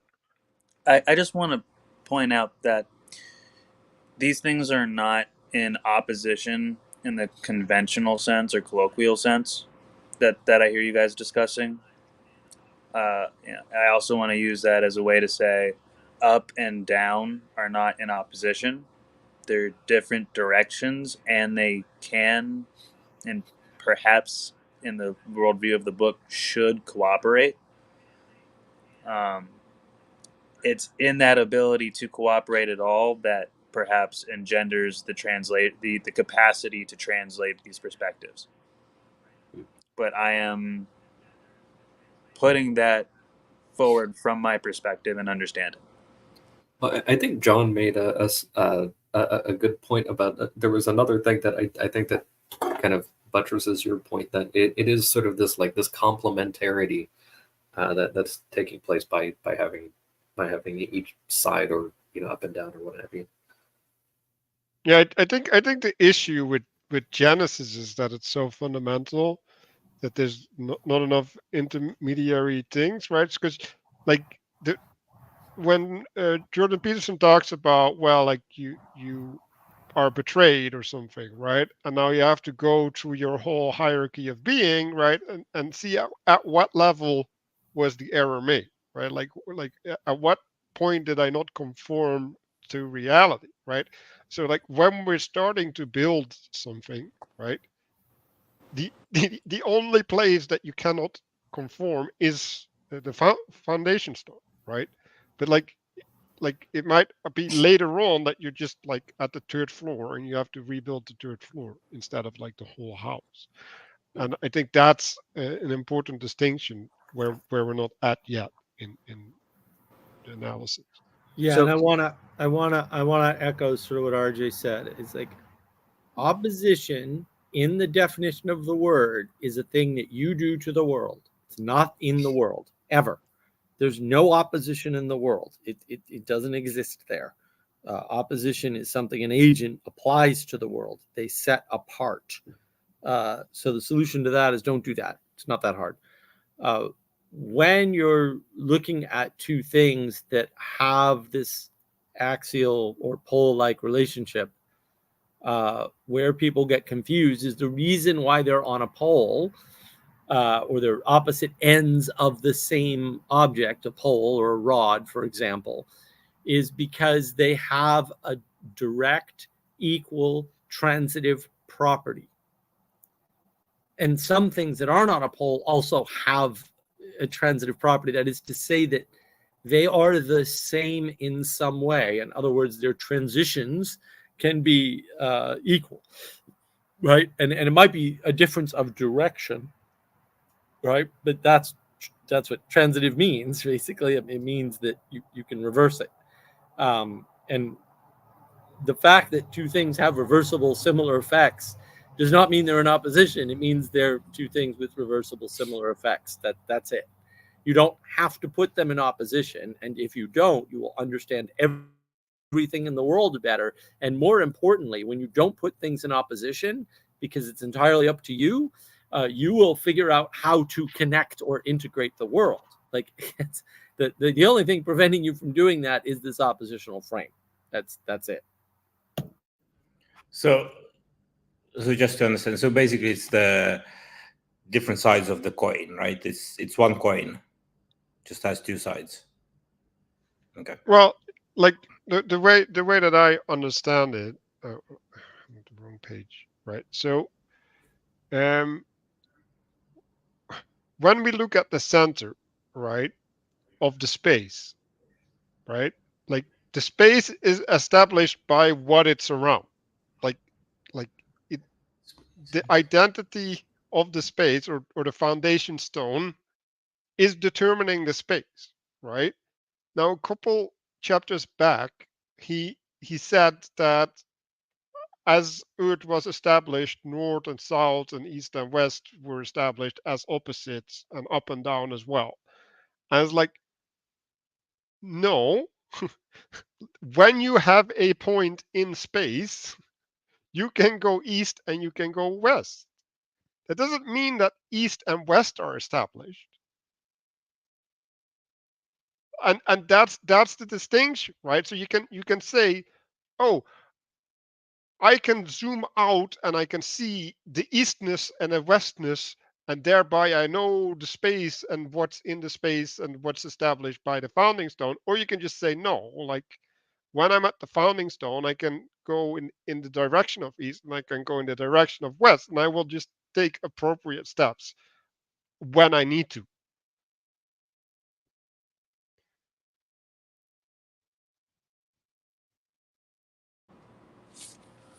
So, just briefly departing from the specific object of the stone, I do want to make the connection of some of the earliest chapters, and specifically to the point about Adam as microcosm, mediator, and his functions of both identifying and naming. It's difficult to translate that word properly in English in this context, I think. And his other function of essentially, I'd like to phrase it as tending the garden, or peeling things back. Where that's relevant to the conversation here is perhaps implicitly, perhaps this is what I'm bringing to the text from other places or myself. We are mediating and our understanding between these diagrams we've seen over the last few chapters in this examination of Nebuchadnezzar and the dream. We're going to continue to do that as we go forward, but we will start seeing some new diagrams, not in the next chapter directly, but in the oncoming chapters. And this is where we're going to start seeing things being diagrammed out in the space that I mentioned at the beginning of the stream, as well as the z-axis, that I mentioned over streams, I think 3, 4, and 6. So that's what I'd like to put in at this point. But it goes towards the stone in a certain way. If the stone is what's being translated around or mediated around, although it's not a great way of using the word mediation, then those two things connect in a certain way, which we will also start to see going forward.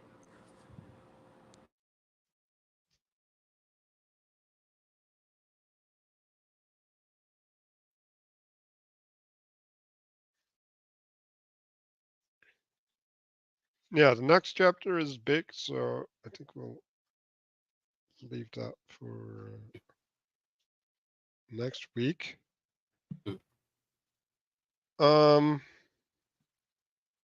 Since we got a couple of minutes real quick, I just wanted to ask if so I've heard from Presbyterian, Lutheran, and Catholic pulpits that Daniel's interpreted as a prophecy of 4 civilizations over time, the head being the Persian Empire or the Babylonian Empire, the chest being the Persian Empire, the legs being the Greek, and the feet being the Roman, because it's mixed and then it broke up. There's a Wikipedia page called, I'm just reading it now, The Four Kingdoms of Daniel. This interpretation goes back to 500, the year 550, and it was put together by people who were not stupid. But it always struck me as being very materialistic, because when you listen to that interpretation and you ask yourself, okay, well, what's the spiritual principle or wisdom here from this sermon? What am I supposed to get from Daniel? It's just I told you so, like here's the prophecy and here's how it was, manifest in history. And I don't know what you do. I don't know what the value of that is or what you do with that. But when I was a teenager, I spent hundreds of hours probably, trying to understand the book of Daniel. And I wasn't able to find very compelling interpretation of Nebuchadnezzar's dream. Matthieu Pageau's book does continue to cite it further. But if anybody does have, compelling alternative understanding of it, I'd be interested in talking offline or in the future. Well, prophecy doesn't work that way. Prophecy has that property, but prophecy doesn't. It's not like prophecies point to patterns, right? And prophets are supposed to warn about patterns. It doesn't mean those patterns are going to happen, right? But they could, and they're supposed to, if you want to put it in silly language, they're supposed to point to the potential for a kairos moment, right? For a change in the way of the world, right? Or a switch in the normative order or something, or in the order that you're used to. It's not designed as a yes/no test on reality. Like, that's not what a prophecy. It may have that quality sometimes, but not all the time. First of all, so that doesn't work. But it also, the reason why the prophecy is important is because it has this multi-aspectual level where there's multiple interpretations, especially at scale, that allow you to relate to the world. It's not supposed to give you a signal about a thing. It may do that. That's a side effect. It's supposed to give you a way of relating, right? And that's what's important about prophecy in general.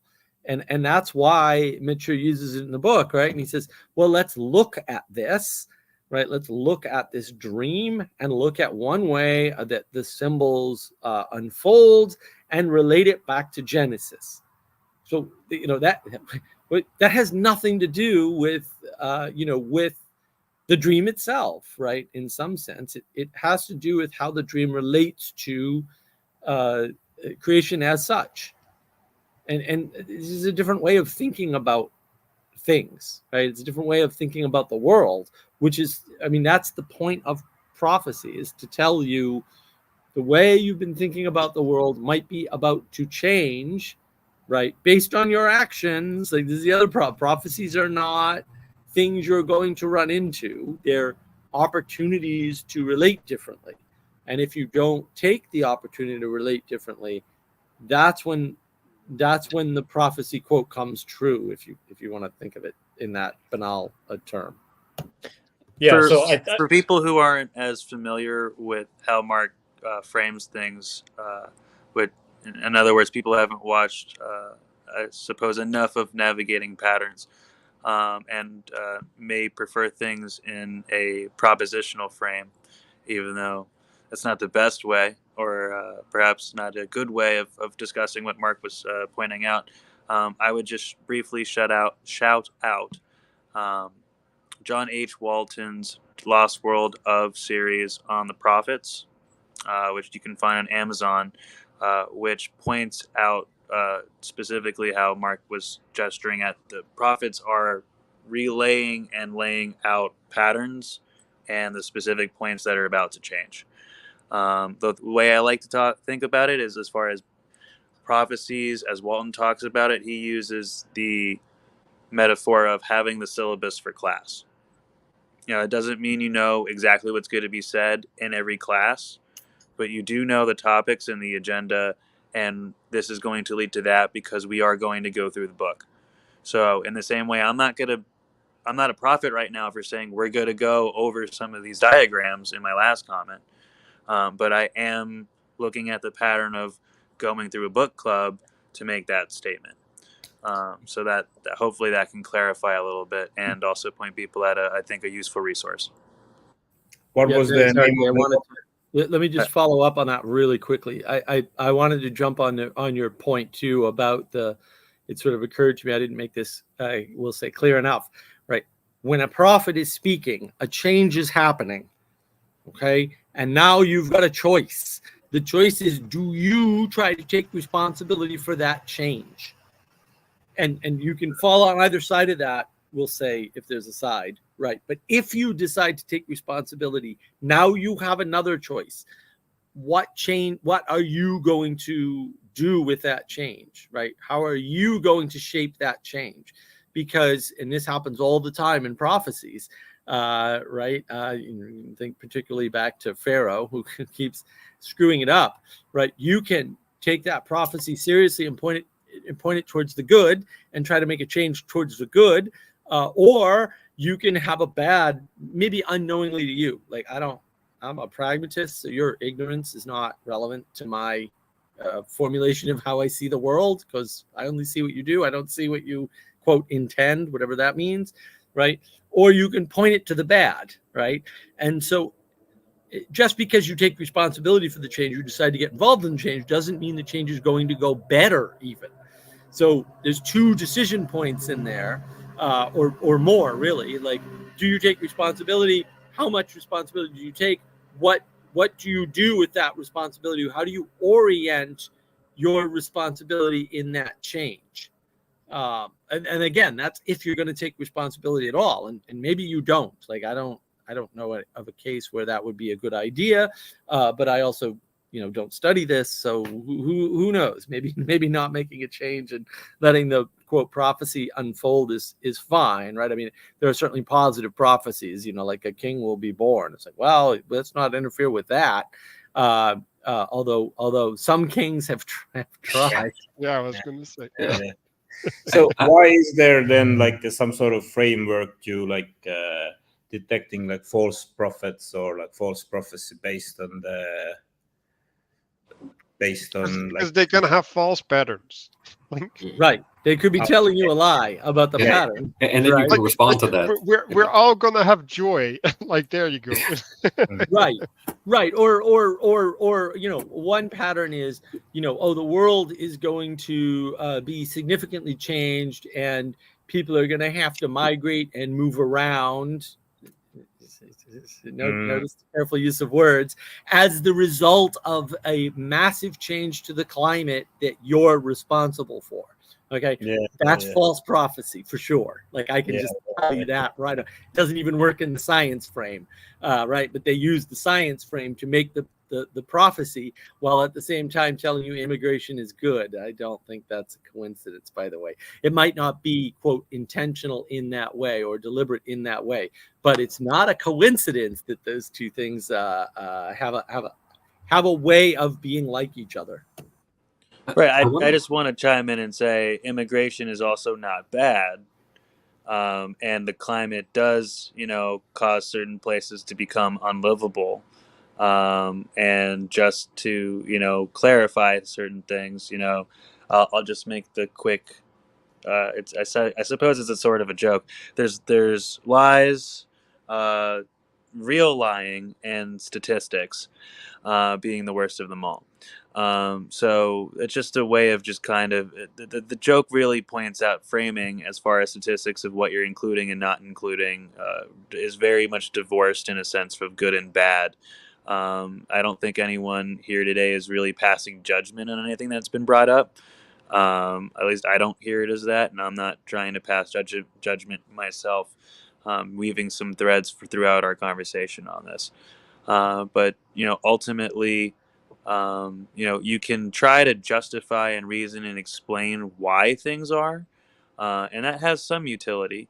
But when you're trying to make action, it really becomes about how. So I'll gesture at engineers always kind of thinking on things a certain way and trying to get the bridge built is the name of the game on a certain level.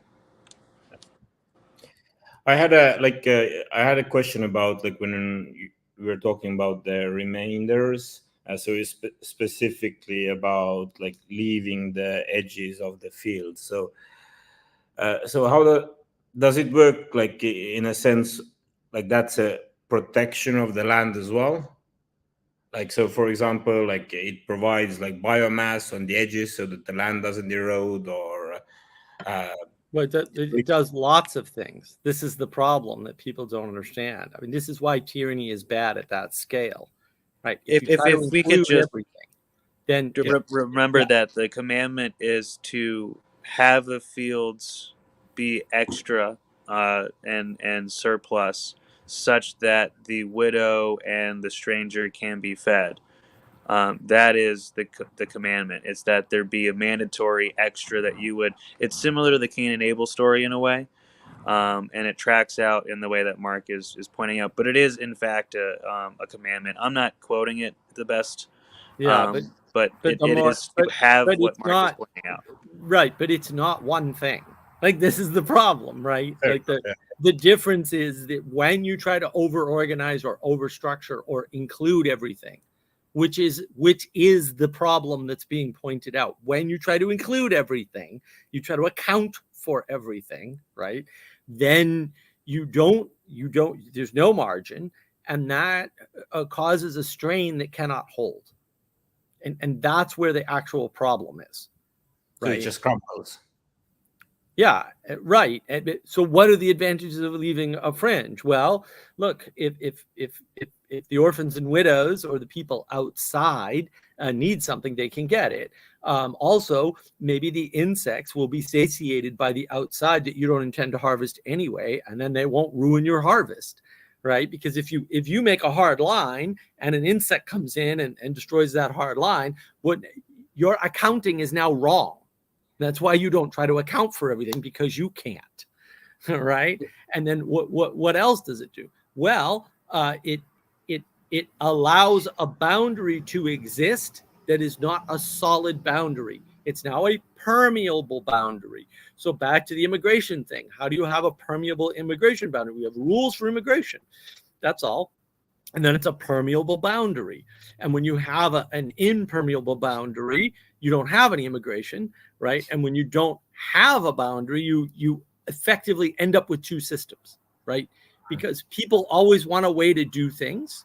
And if you don't give them a way, they just cross the river or cross the border or whatever, right? Take it, yeah. But that automatically creates a two-tier system by its nature, right? It just has to, because some people are scared to just cross the boundary because they don't know what's going to happen. And what does that mean when I get to the other side? And right. So it automatically bifurcates. So it's not good to have that, instant permeability with no guidelines, because it hurts the person doing the permeating potentially. And if you look into this, you're going to see human trafficking problems, right? They're universal in places with low boundaries, right? And why is that? Well, because the poorest of the poor, who's maybe not organized and maybe not able to think it through for whatever reason, runs into that problem. And then they're preyed upon by people who are organized, right? Yeah. And so you never want to expose disorganized people to organized poor actors. And that's the ultimate problem. And people don't realize that. Like, immigration's fine if it's got rules. Immigration's not fine if it doesn't have rules. For that reason, you're just going to cause a bunch of bad actors to act badly. Yeah. I wanted to make a quick comment. Sorry, if I could just respond to Danny's question just earlier, just a couple of quick things. About the prophecy there, that in the book of Daniel, which we're kind of looking at, that when you're receiving like a legitimate prophecy that's coming down, like that's actually, it is an emanation, so it's starting kind of at the cosmic scale at that point and then coming down to you. So you're going to see a lot of kind of microcosm, macrocosm, or the self-similar fractality, because it's shooting all the way down and then being accessed by the personal level. So it's going to intersect all of those things. So you are going to get a lot of interpretations, and you can sometimes even see it in the same story. So like in the book of Daniel, it's happening in Nebuchadnezzar's dream, but then the interpretation is about that it's going to be multiple kingdoms. But then you also see him, to Mark's point about whether or not you should act on these prophecies. To take a quick moment and look at, like, the story of Jonah, he preaches to Nineveh that they're about to get nuked. They actually repent to the point where even the cows have sackcloth and ashes on them, and the place is perfectly fine, and that's like a correct way of responding to it. Versus Nebuchadnezzar, here's, my kingdom's not going to last, and instead he makes that statue from his dream a reality, but makes it completely gold. So he has that hard line, like the agriculture thing. There's no fringe at all, and they've now, like, his little parliament or whatever has gone and said, you're not. You have to outlaw, gods that aren't you, sir. And then he does that and even makes it so that when there's music, and I think we'll get into this in a later chapter, that when there's music, people actually have to kneel. So even like the little kind of thing that where people loosen up with the music and stuff, even that is tightened up, where now you have to be planted on the ground when that happens. And then what happens to Nebuchadnezzar after that? He winds up in exile, living like an animal for like who knows how long in the field, until eventually he comes to his senses. But that's another example of, not only did the scandal stone hit him in the dream, and that was about, the intercommunal scale, but then also it was going to literally happen to his kingdom. Mm-hmm. It happened in his lifetime, and then it happened to him physically in his own life, getting exiled from his own palace and then stuck out in the wilderness. So I want to add to that, because I actually made a tweet about this, which nobody read apparently, but it's still amazing. Everybody needs to read that stupid tweet. I'll post it somewhere. So a body, right, has a head, right? So the head is taking things in and putting things out. So there's an interface function, right? And there's also a directive function, right? So, and that's where it's golden, right? If you get the whole body golden, if everything is the head, it's like, what are you doing? So secondly, you have the chest, which holds the heart, right? Like the heart is the thing that binds the body together, it feeds it, gives it life, it moves it, right? Like it's just all the integrity part, right? And then you have the body part. And then I think the thing that we got into in the chapter is there's the feet as well, right? Which are the grounding, like they're the connectedness to earth. Like it's like the head, but it's like an interface in different relationality, right? Like so you're not taking in and expressing, but you're enacting, right? Like you could even add the hands to that as well, right? Like there's a movement, there's stability, right? Like all of these things, right? And like if you're not well, if you stumble over a stone, like your head is not gonna function properly, right? And like if you're all golden, like all of these things, they start messing things up, obviously, right? And like you could even imagine, like, what would it be like to have a golden heart, for example. Because that would mean that in some sense you're not attending to the feet properly, right? Like like you are all directed up to heaven. You're too heady, right? And you get the ivory tower issue there, right? Um, so that's probably a useful frame to look at that. So, Manuel, I think that's a really good, I guess, perspective to start taking as we look ahead to the next chapter. We're going to start thinking about the differences between bulls and lions in that same sort of sense of like, what is the head, what is the chest, when we're looking at a different sort of dream. But we will get there when we get there. But I do just want to say I appreciate how you're approaching some of the text here. Yeah, no, I want to respond to reductionism, this idea, because like I think we kind of went through this problem. Oh man, I do this all the time. So we have this graph here of hybridization, right, where we draw in a bunch of things into a category that can't hold them, right? And so there is ways in which you can say, okay, like there's a group of people, right? Because like this was a reaction to this comment of Mark.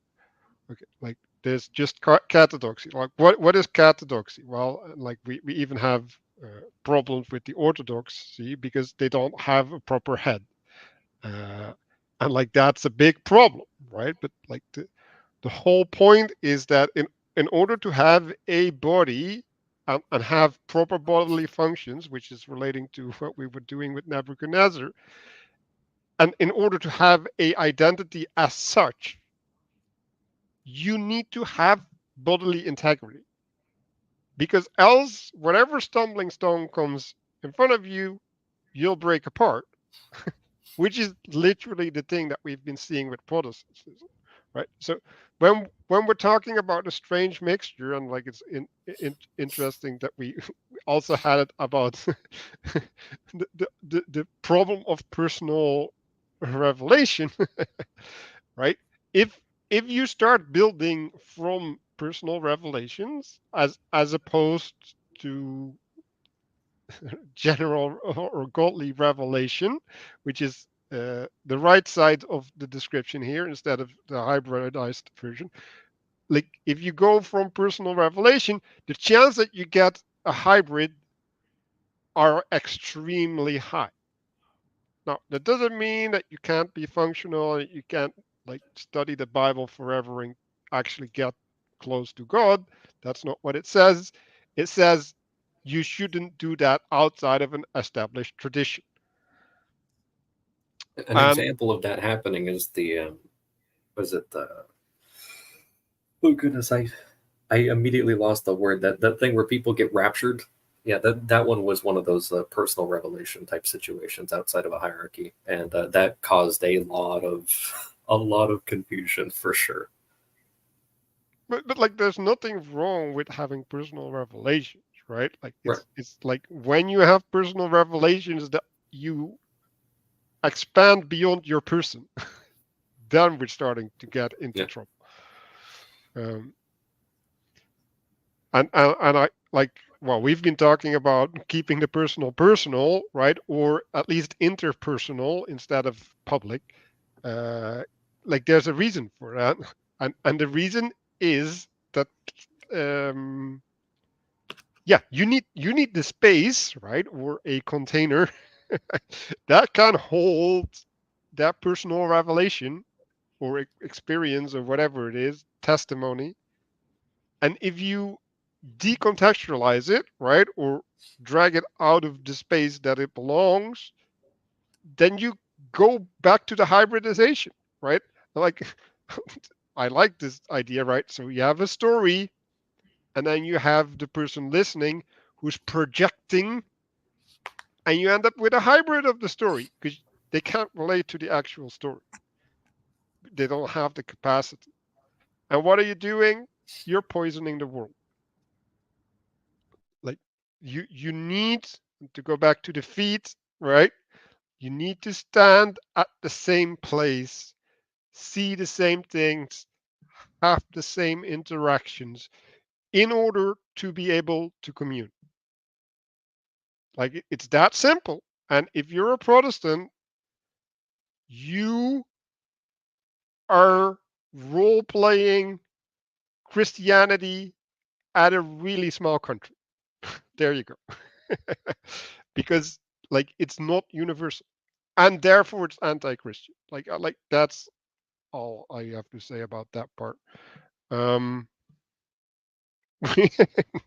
and now we can go into the reflections. Maybe that wasn't a good setup for the reflections. Um, but maybe it is a good frame to look at the reflections, right? Like how, like, are you role playing? Are you standing at the place that you need to stand in order to see the things, right? Like that was my intention, taking place in the perspective. So how did you relate to the perspectives that came by? And look up while you're doing this.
So I had a reflection on the looking straight,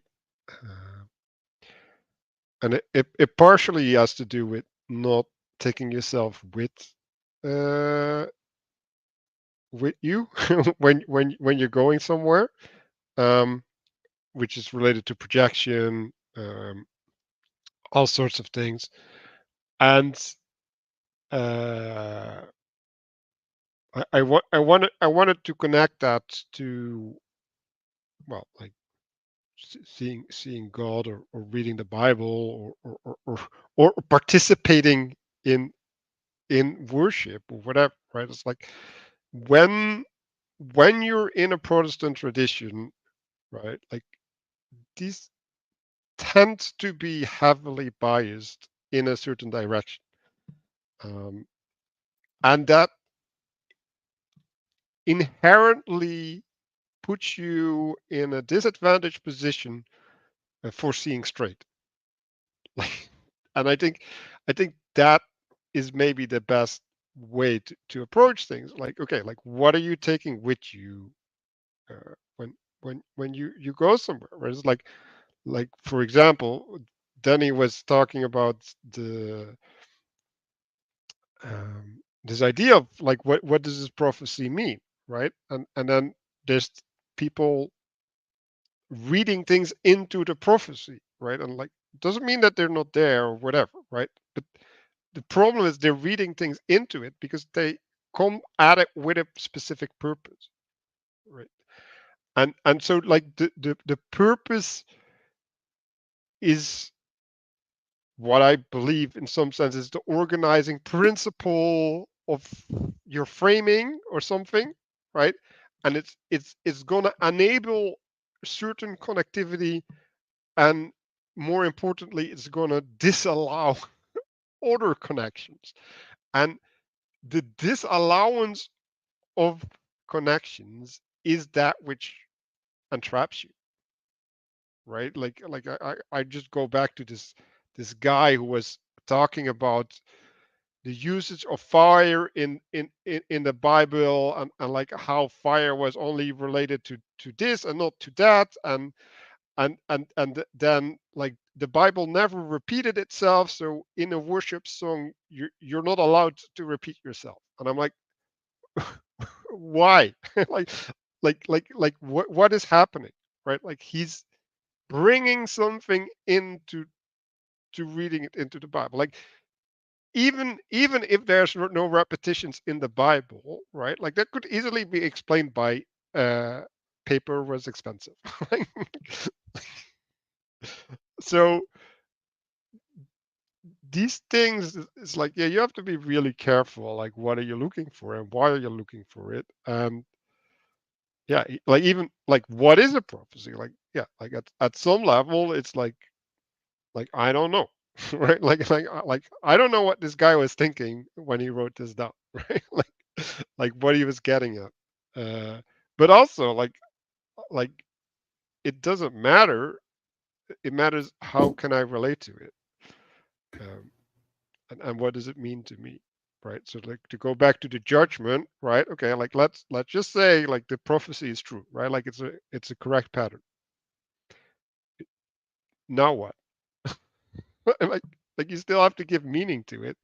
Like you still have to connect it to where you're at.